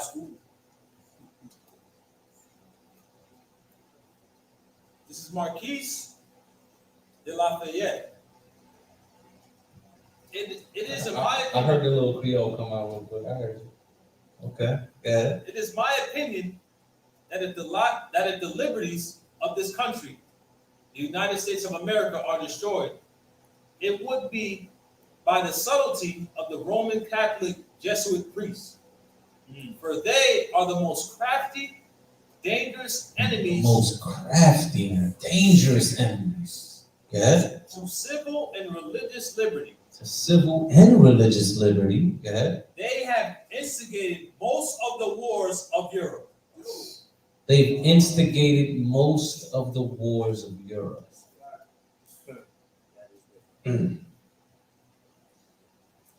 See, the Catholic Church, you know, the Catholic Church created Islam. I'll bring that out. I'll bring out that class one day. Abadi be amazed. He's like, really? Yeah, the Catholic Church has done a lot, right? Because, matter of fact, get that real quick. Get Revelation, I believe it's 16 and 13. Just to touch something real quick. Revelation 16 and 13. Whoever got it first. Revelation chapter 16 and verse 13. Let me hear it. Go ahead.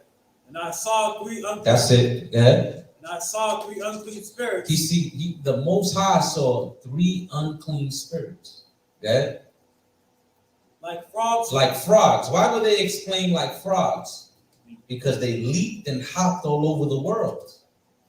One of the frogs is the military might, which is controlled from where? Washington, D.C. Another one of the frogs is the political banking systems, which is controlled where? By inner London, because there's an inner London. The other one is what? It's Rome, the Vatican. All of them happen to be districts. And they hopped all over the world. You understand? That's why he explained them as frogs. Come? All right, we could get, that's it on that. Just wanted to bring that out real quick. We'll touch that as well. Yeah, next slide. Come. Next slide. This is a book to eliminate opiate. Now, in this is a very good book. Listen, this book shows you that these people control both sides. They'd be like liberal against the conservatives. No. They control both to fulfill their plan. Didn't he say, I'm gonna take these atheists and these Christians and then destroy them both? When they're controlling both sides? Good? Read that. This is to eliminate the opiate.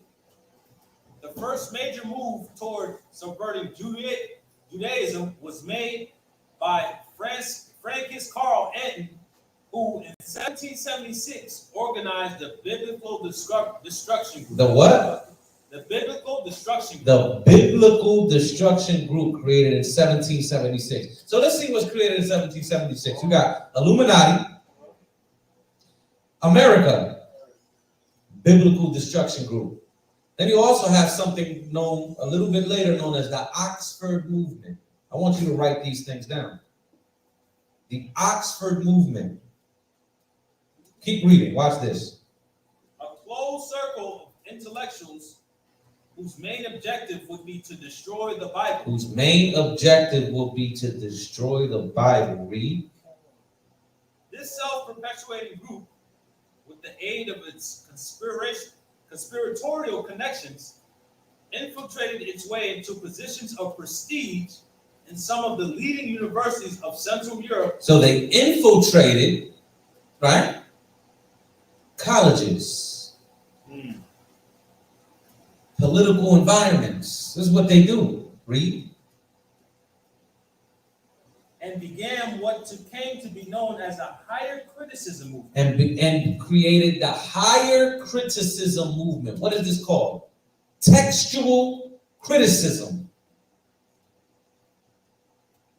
Well, you know, the Textus Receptus isn't that good. You know, we got this manuscript over here. And, you know, we got the Alexandrius Vaticanus, which is the Codex B. And we got the Alexandrius here. And this is what they do to discredit what? The King James. not just the Bible, the King James. This is what they do. Then they create something known as paleography, which is the study of ancient manuscripts. So they're creating all of this to infiltrate and do that witchcraft and that enchantment to keep you dumb, deaf, and blind. This is what they do. They created these movements. Keep reading out. Stripped of its intellectual pretensions, the higher criticism movement. The higher criticism movement, textual criticism. Now you got these Christians, textual criticism, and you don't want to shut the hell up, my man. You don't know what you're talking about. Okay? Has been nothing but a long-term chipping away, little by little, at the integrity of the Bible. Go ahead. As the inspired word of God. So it little by little chipped away of the integrity of the inspired word of God. So little by little, they continue to be like, well, over here it said this, and over here, but what about this manuscript? And over here is to make you not believe in the Bible. And they're succeeding. Keep reading. Leading literally millions of both Jews and Christians to adopt or inherit a skeptical attitude toward the Bible. So they're leading both Jews and Christians to adopt or inherit a skeptical attitude toward the Bible. Watch this. Its results have been devastating to Western civilization. Its results have been devastating to Western civilization.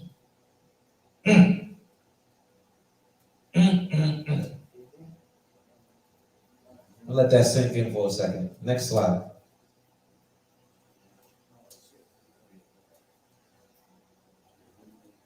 This is the UBS and Vatican that supervises all modern Bible translations.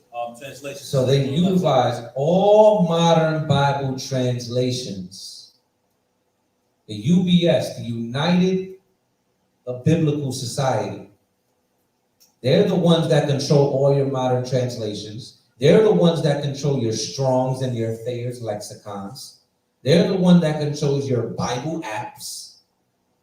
They control all of this. Read that.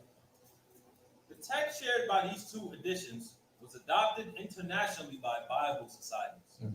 And following an agreement between the Vatican. Following an agreement between the what? The Vatican. Between the Vatican, go ahead. And the United Bible Societies. It has served as the basis for new translations and for revisions made under their supervision. So they literally created a New Testament. That's literally what they did. This is why when you read things like the NIV and many of these other damn Bibles, outside of what I like to call the authorized version, which is the King James, there's a lot of things different. There's verses also missing. There's pieces of verses missing. Because this is what they do. You understand that? Yeah, finish it up. This marks a significant step with regard to interconfessional relationships. It should naturally be understood that this text is a working text in the sense of the this text is a working text. Maybe they're going to keep editing it. They're going to keep changing it. Yeah. In the working sense of the century-long Nestle tradition. The Nestle tradition. Nestle Allen. Remember these names. They will be in future classes when we go more and more into the deviancy of Esau. More and more into who this serpent is. Con? Finish it up. It is not to be considered as definitive, but as a stimulus to further efforts towards defining and verifying the text of the New Testament. For many reasons, however, The present edition has not been deemed as appropriate occasion for introducing textual changes. All right, that's it on the, you can take the PowerPoint now. That's it on the PowerPoint. Let's go to Sirach 28 and 13. Somebody else get Psalms 37 and 35.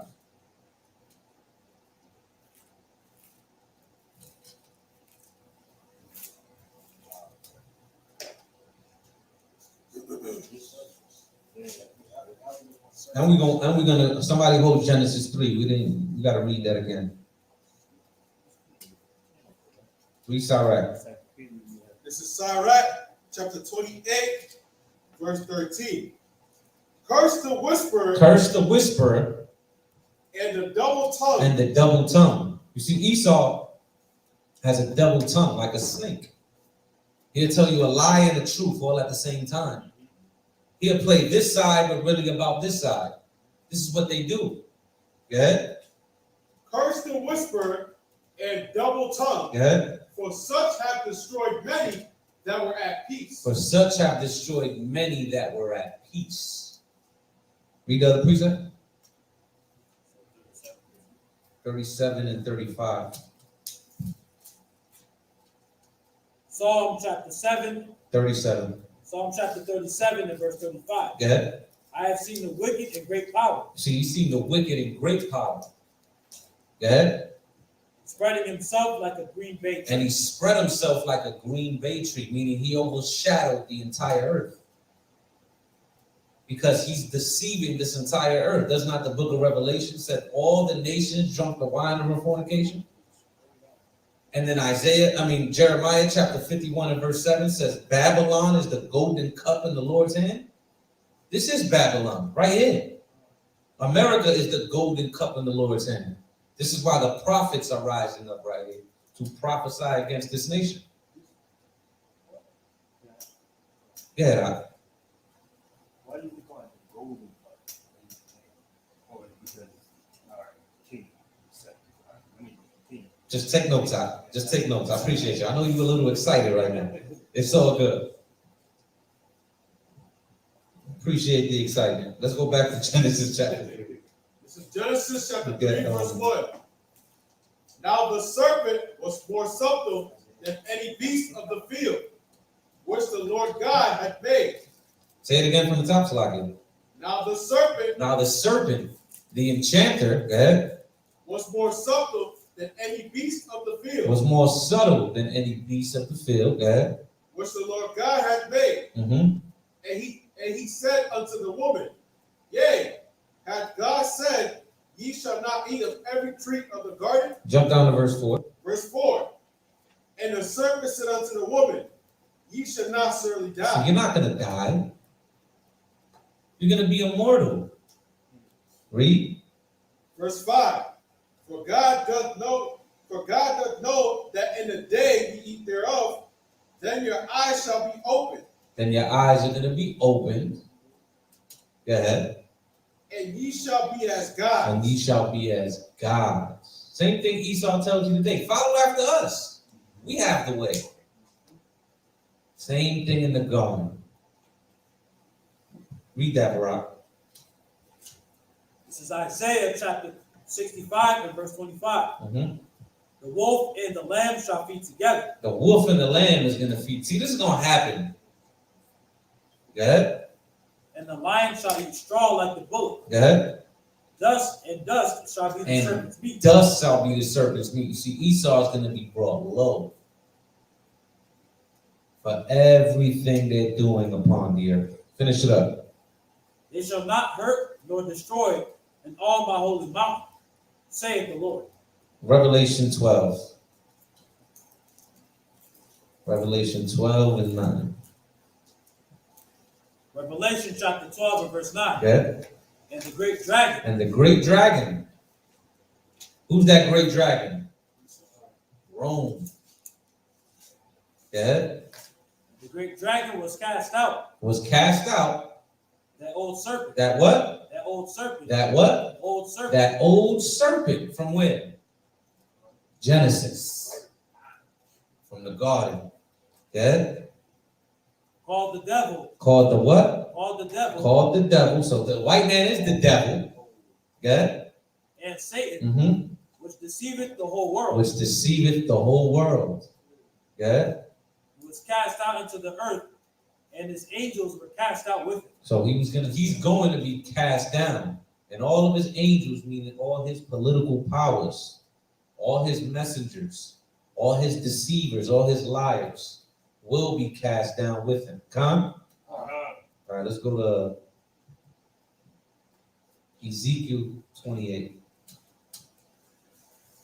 Ezekiel chapter 28.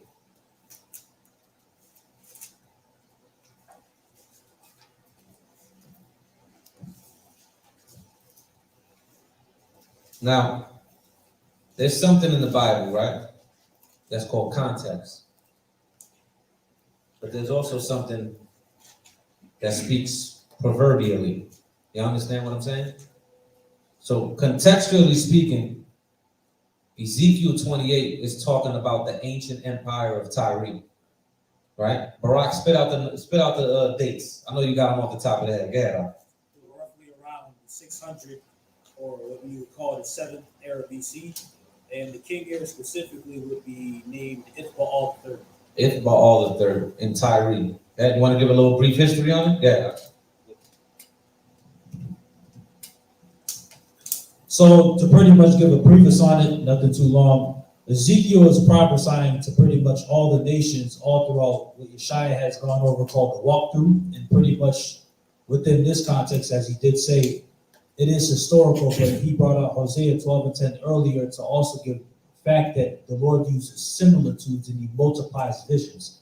So as we can read something within the historical context, it is also spiritual. You can also extract and take greater from it. And to pretty much, surmise, the Tyrian Empire was taken siege by Nebuchadnezzar for 13 years because the land is pretty much surrounded by water. So you can't really take siege to a massive land that's surrounded by water. And they were rich being in trade and everything that you could possibly imagine. And then this is why it also says in the book of Amos, and also within other parts of the Bible, that it talks about how they traded us. These are those merchants that are the descendants of Ham that were doing what?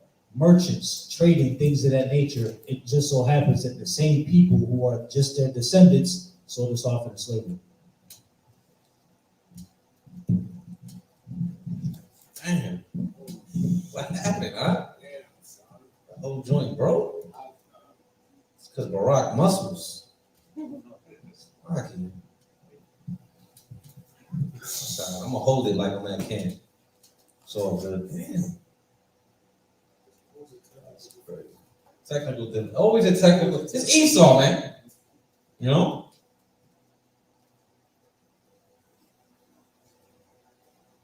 We're going on. All right, let's go. Let's go to Ezekiel 28. Read that. And somebody else get Revelation 18 and 5, and somebody else get Hosea 12 and 7. I'm gonna show you something. Ezekiel chapter 28 and verse 1. The word of the Lord came unto me again. The word of the Lord came again unto me, saying, Son of man, say unto the prince of Tyrus, thus saith the Lord God, because thine heart is lifted up, and thou hast said, I am a God. You see, didn't we read that in 2 Thessalonians? Don't you also read that in Isaiah 14, from 12 on down? Son of the morning, or Lucifer, how art thou fallen from heaven? You have said in thine heart, you will be like the Most High. Read it again. Because thine heart is lifted up, and thou hast said. Because thine heart is lifted up. It's not Esau prideful? Because the pride of thine heart, doesn't it say that in the book of Obadiah? Okay, read. I am a God, I sit in the seat of God, in the midst of the seas. Go ahead. Yet thou art a man and not God. Mm-hmm. Though thou set thine heart as the heart of God. Go ahead. Behold, thou art wiser than Daniel. Thou art wiser than Daniel. Why? Because of the dark sentences that Esau uses. It's not in the book of Daniel. How a man of fierce countenance speaking dark sentences shall rise up. Speaking of Greece, the white man, go ahead. Behold, thou art wiser than Daniel. There is no secret that they can hide from thee. Okay. With thy wisdom and with thine understanding, thou hast gotten thee riches Mm-hmm. and hast gotten gold and silver into thy treasures. Into thy treasures. Let's go to Hosea 12 and 7. It's Hosea chapter 12, verse 7. And Barak concord the word merchant. Read it. It's Hosea chapter 12, verse 7. Okay. He is a merchant. He is a what? He is a merchant. He is a merchant. Okay. The balances of deceit The balances of deceit, okay, are in his hands. are in his hands. Finish it up. He loveth to oppress. He loves to oppress. So he is a merchant. What is that word for merchant? It is Canaan, which is Canaan. Which is Canaan. So that's the word for merchant there. Canaan. Which is the son of Ham. Which is Tyre. But the Lord is speaking parabolically here. He said the merchant. You got the balances of deceit in your hand, and you love to oppress. That's the white man. Why is the white man, why is the Lord comparing the white man to the Canaanites? Because he's speaking parabolically. I body like, yeah, why? I body, you killing me today, boy. Lord of Christ. He said, yeah, why? Tell me, God. Yeah. Read, go back to, matter of fact, get Revelation. Yep, you know what I want. Revelation chapter 18 and verse 5. Go ahead. For her sins have reached unto heaven. Go ahead. God hath remembered her iniquity. Mm-hmm. Reward her even as she rewarded you. Go ahead. Double unto her double according to her works, and the cup which she hath filled to her double. Go ahead. Verse 7. How much she hath glorified herself and lived deliciously. So much torment and sorrow give her. For she saith in her heart, I sit a queen, and am no widow, and shall see no sorrow. Jump down to verse 11. Verse 11. All the merchants of the earth shall weep. All the merchants of the earth. Go ahead. All the merchants of the earth shall weep and mourn over her. Mm-hmm. For no man buyeth their merchandise anymore. Because no man buys their merchandise anymore. Because who's the top merchant on earth? America. Esau. Go ahead. The merchandise of gold and silver. Matter of fact, that's it on that. Go back to Ezekiel 28.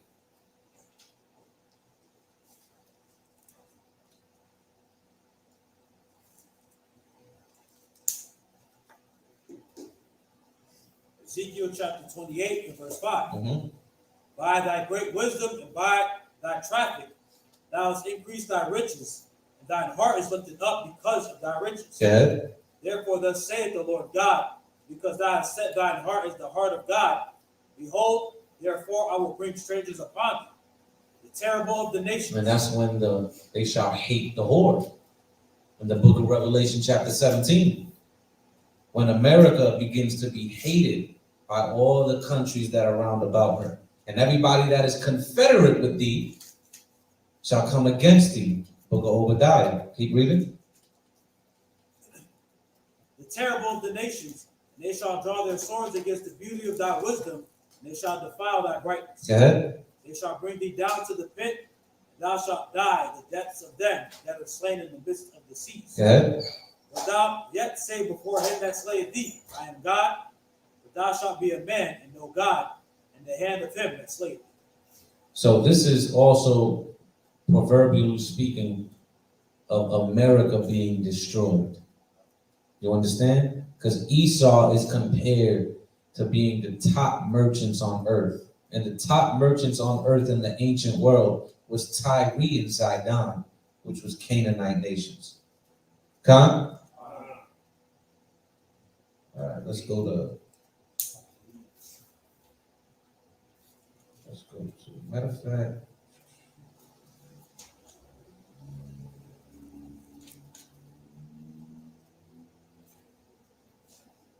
yeah, let's go to Salaki. Let's go to Daniel. Daniel chapter 8.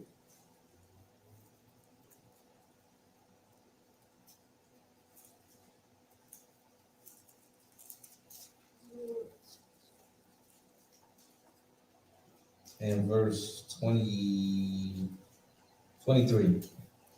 This is Daniel chapter 8 and verse 23. And in the latter time of their kingdom. And in the latter time of their kingdom, once again, Daniel 8, contextually, is talking about Greece. But we can also apply this to now. That's why I brought up what? There's nothing new under the sun. He declared the end from the beginning. And he uses multitudes and similitudes of the visions of the prophets. You could listen, people could have all that scholarship, but what is the scholarship without the Spirit of the Lord? It's nothing. Go ahead, read that. And in the latter time of their kingdom, when the transgressors are come to the full, a king of fierce countenance. A king of fierce countenance, go ahead. And understanding dark sentences. That's that wisdom and understanding dark sentences, being able to speak parabolically to you, right? Being able to soothsay you, make you believe in anything. Read. And understanding dark sentences shall stand up. Good. And his power shall be mighty, but not by his own power. And he shall destroy wonderfully, and shall prosper and practice. And shall destroy the mighty and the holy people. And he's going to destroy the children of Israel. This is the rise of Esau. Ed. And through his policy, through his laws, Ed. He shall cause craft to prosper. He shall cause craft, that witchcraft, that deceit, that rocking you to sleep, making you believe in lies, to prosper. Ed. He shall magnify himself in his heart, and by peace shall destroy many. And by peace shall destroy many. Ed. He shall also stand up against the prince of princes. But he shall be broken without head. See, he's going to try to stand up against YHWH, but it's not going to work. But just as the Most High hardened the heart of Pharaoh, he's going to harden the heart of the Edomites in that day. Let's go to Psalms 140. Psalms 140.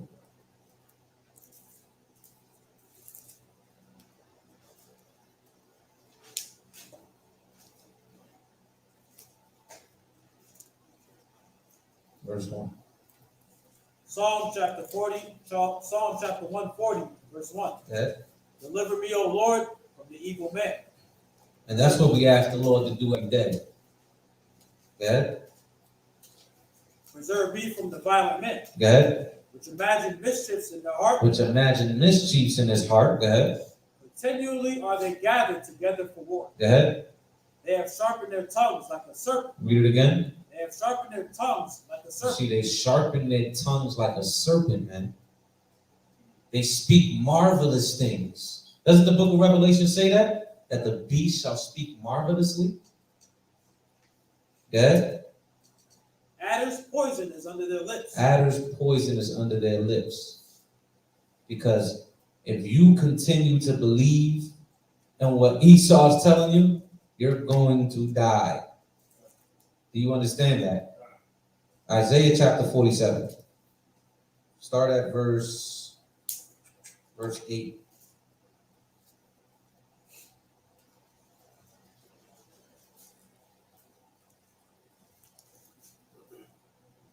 Isaiah chapter 47, verse 8. Therefore, hear now. Therefore, hear now this, thou that art given to pleasure, that dwellest carelessly, that sayest in thy heart, I am, and none is beside me. I shall not sit as a widow, neither shall I know the loss of children. And that's the heart of Esau. Right? That's Psalms 49 and 11. They think this place is going to continue forever, and their generation shall be passed down. and America will never be destroyed. You're never going to call me a widow. Read. Verse 9. But these two things shall come to thee, and a moment and one day, the loss of children and the widowhood, they shall come upon thee in their perfection. For the multitude of thy sorceries. For the multitude of your sorceries and your witchcrafts and your lies and your deceit. Yeah? And for the great abundance of thine enchantments. And what? And for the great abundance of thine enchantments. Go ahead. For thou hast trusted in thy wickedness. Thou hast said, none seeth me. See, they think, well, nobody's going to believe them. This is why they termed Salakia. This is why they coined the term conspiracy theory. Even though, once again, there are some theories out there. You know what I'm saying? There's a lot of weird shit that people go into. Like, I'm going to bring it up again. Reptilians. Like, bro, what are you talking about? Reptilians? Shamai, they think there's a reptilian out there. Huh? Like, what's going on, man? If there's a reptilian, the Esau is the reptilian. That's my doctrine. Yeah, read that. Thy wisdom and thy knowledge, it hath perverted thee. Mm-hmm. And thou hast said in thine heart, I am, and none else beside me. Jump down to verse 13. Verse 13. And none else beside me. Jump down to verse 13. Yeah. Verse 13. No, matter of fact, verse 12. Verse 12. Stand now with thine enchantments. See, the Lord says, yeah, stand with your enchantments, man. Yeah. And with the multitude of thy sorceries. Yeah. Wherein thou hast labored from thy youth. Yeah. And so be thou shalt be able to profit. Mm-hmm. If so be thou mayest prevail. Yeah. Thou art wearied in the multitude of thy counsels. You see, the white man is wearied in the multitude of his counsels because they continue to come together and say, how are we going to stop them from rising up? How are we going to stop these Israelites from keeping the law, statutes, and commandments? How? Let's create some new weed strand. Let's make some new hot rapper, make them fornicate. Let's create this new drug and put it into the neighborhoods. We got to do something. Go ahead.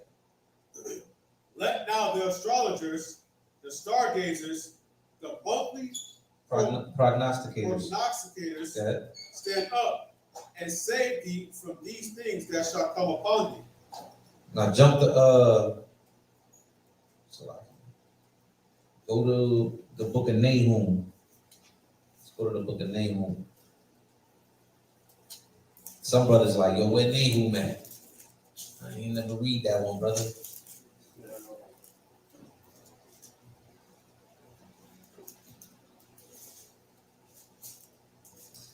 Let me see who got that first. Three. Some brothers still flipping the pages. let me stop messing with y'all here.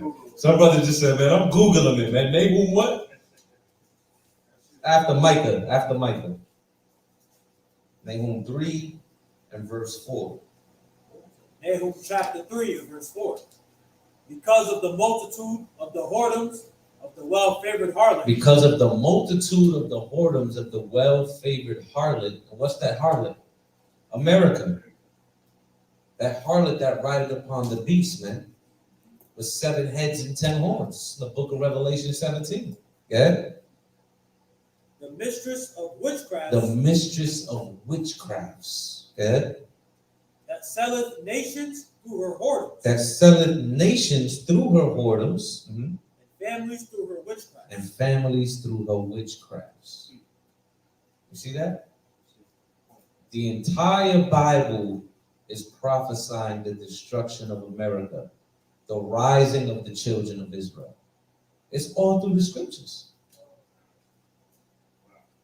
Let's get Isaiah 14, 29.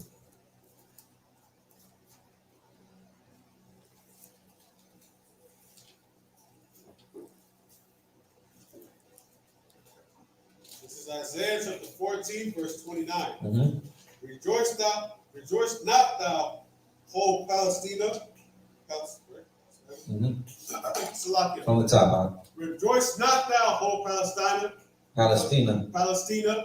because the rod of him that smote thee is broken. because the rod of him that smote thee is broken. Go ahead. For out of the serpent's root, Out of the serpent's root, out of Esau, go ahead, shall come forth a cockatrice. A cockatrice. See, the Most High speaking proverbially once again. That cockatrice is Amalek, that person that was to rule the world. You read that in Numbers chapter, what's that, 24 and 20? Amalek was the first of the nations. Amalek was the chiefest nation on earth. Read. And his fruit shall be a fiery flying serpent. And his fruit shall be a fiery flying serpent. Let's go to Revelation 12 again. 12 and, let me see.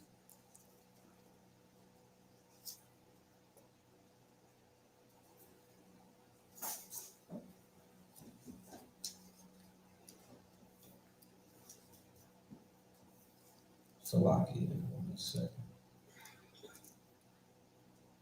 Where it says red dragon. 3, verse 3. Revelation chapter 12 and verse 3. Go ahead. There appeared another wonder in heaven. Mhm. And behold, a great red dragon. Once again, this is Rome, that great red dragon. Look up the word red.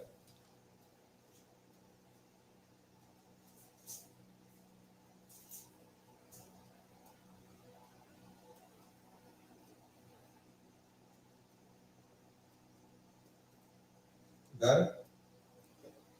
The word is G4450. Poros, having the color of fire, red or flame color. You see that? That's that fiery dragon. Now go back to Isaiah. See how the Most High uses similitudes. It's Isaiah chapter 14, verse 29.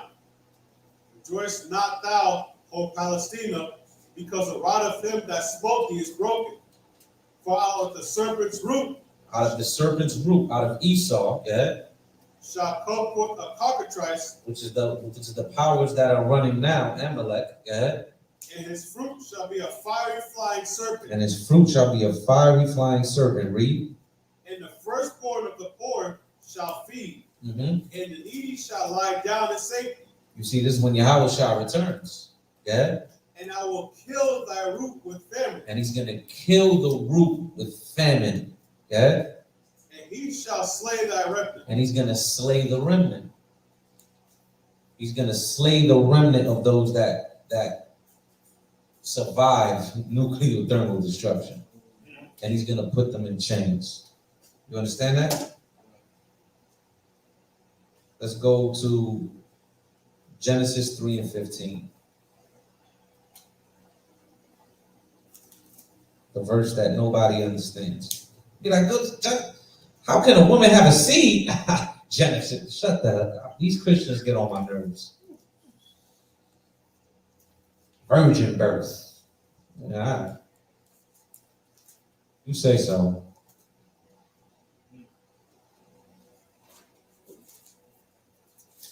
Read. Genesis chapter 3 and verse 15. And I will put enmity between thee and the woman, Mm-hmm. and between thy seed and her seed. Mm-hmm.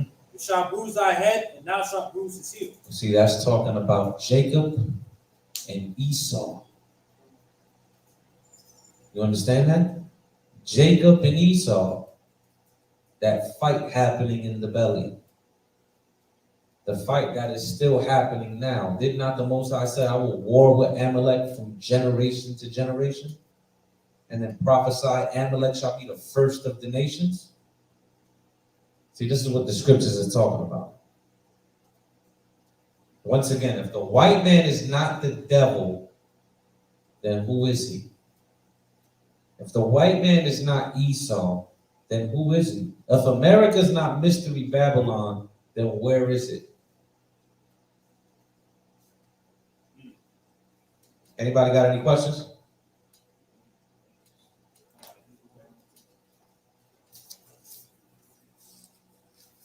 Abadi, you sure you don't got no questions? He was excited, boy. He raised his hand 8 times. I had to look away from him. I said, this guy.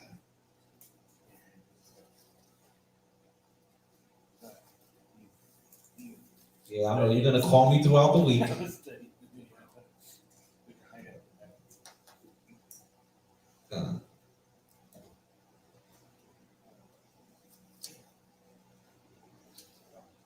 Got some? Take us out. Imagine Mupani Makudam.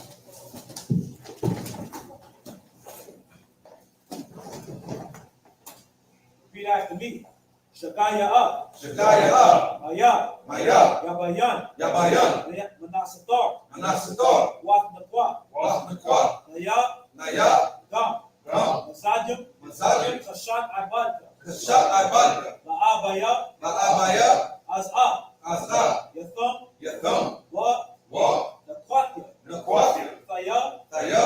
Mapashai. Mapashai. Rabya. Rabya. Mama. Mama. Yazaka. Yazaka. Na'ai. Na'ai. Atha Arak. Atha Arak. Wala Shamar. Wala Shamar. Kandabarka. Kandabarka. Gamal. Gamal. Al-Abadka. Al-Abadka. Al-Khayat. Al-Khayat. Wa. Wa. Ashamara. Ashamara. Gabarka. Gabarka. Dalapa. Dalapa. Napasha. Napasha. Mathawaga. Mathawaga. Kwayamnaya.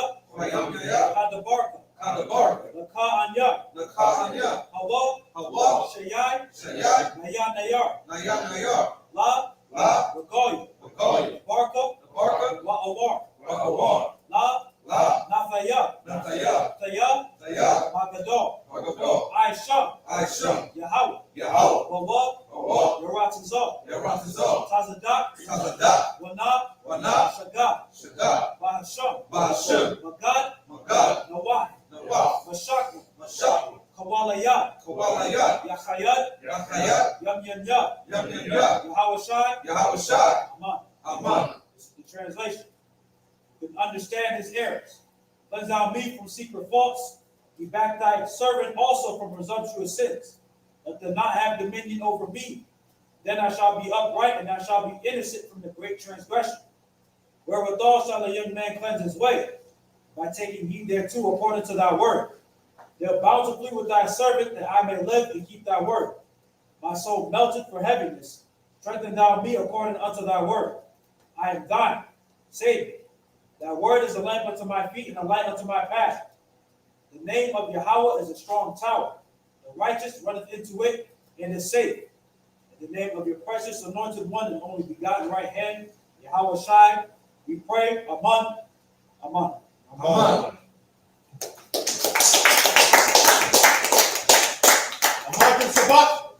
Yo, Shalom Israel. Go check out Gadal Gabaryam's very own Panah. Subscribe to Panah Productions on YouTube right now. Go stream his album Thou Art on all digital platforms, including SoundCloud. Bump that F the world, stubborn, juice, when we dance and more. Look out for his upcoming album, a genre called Life. Also, go check out the young Lord, QUON SALVATORE, with his latest album release, Story of a Soldier. And hailing from Rum, Florida, GANAN YASHARAHLA. Go stream his latest music video, Save Me, and subscribe to his YouTube channel. And last but definitely not least, subscribe to the GABAR MALAK's channel, hailing from Kansas City, for hot truth music videos inspired by his intellectual visuals. All links at the bottom. Shalom.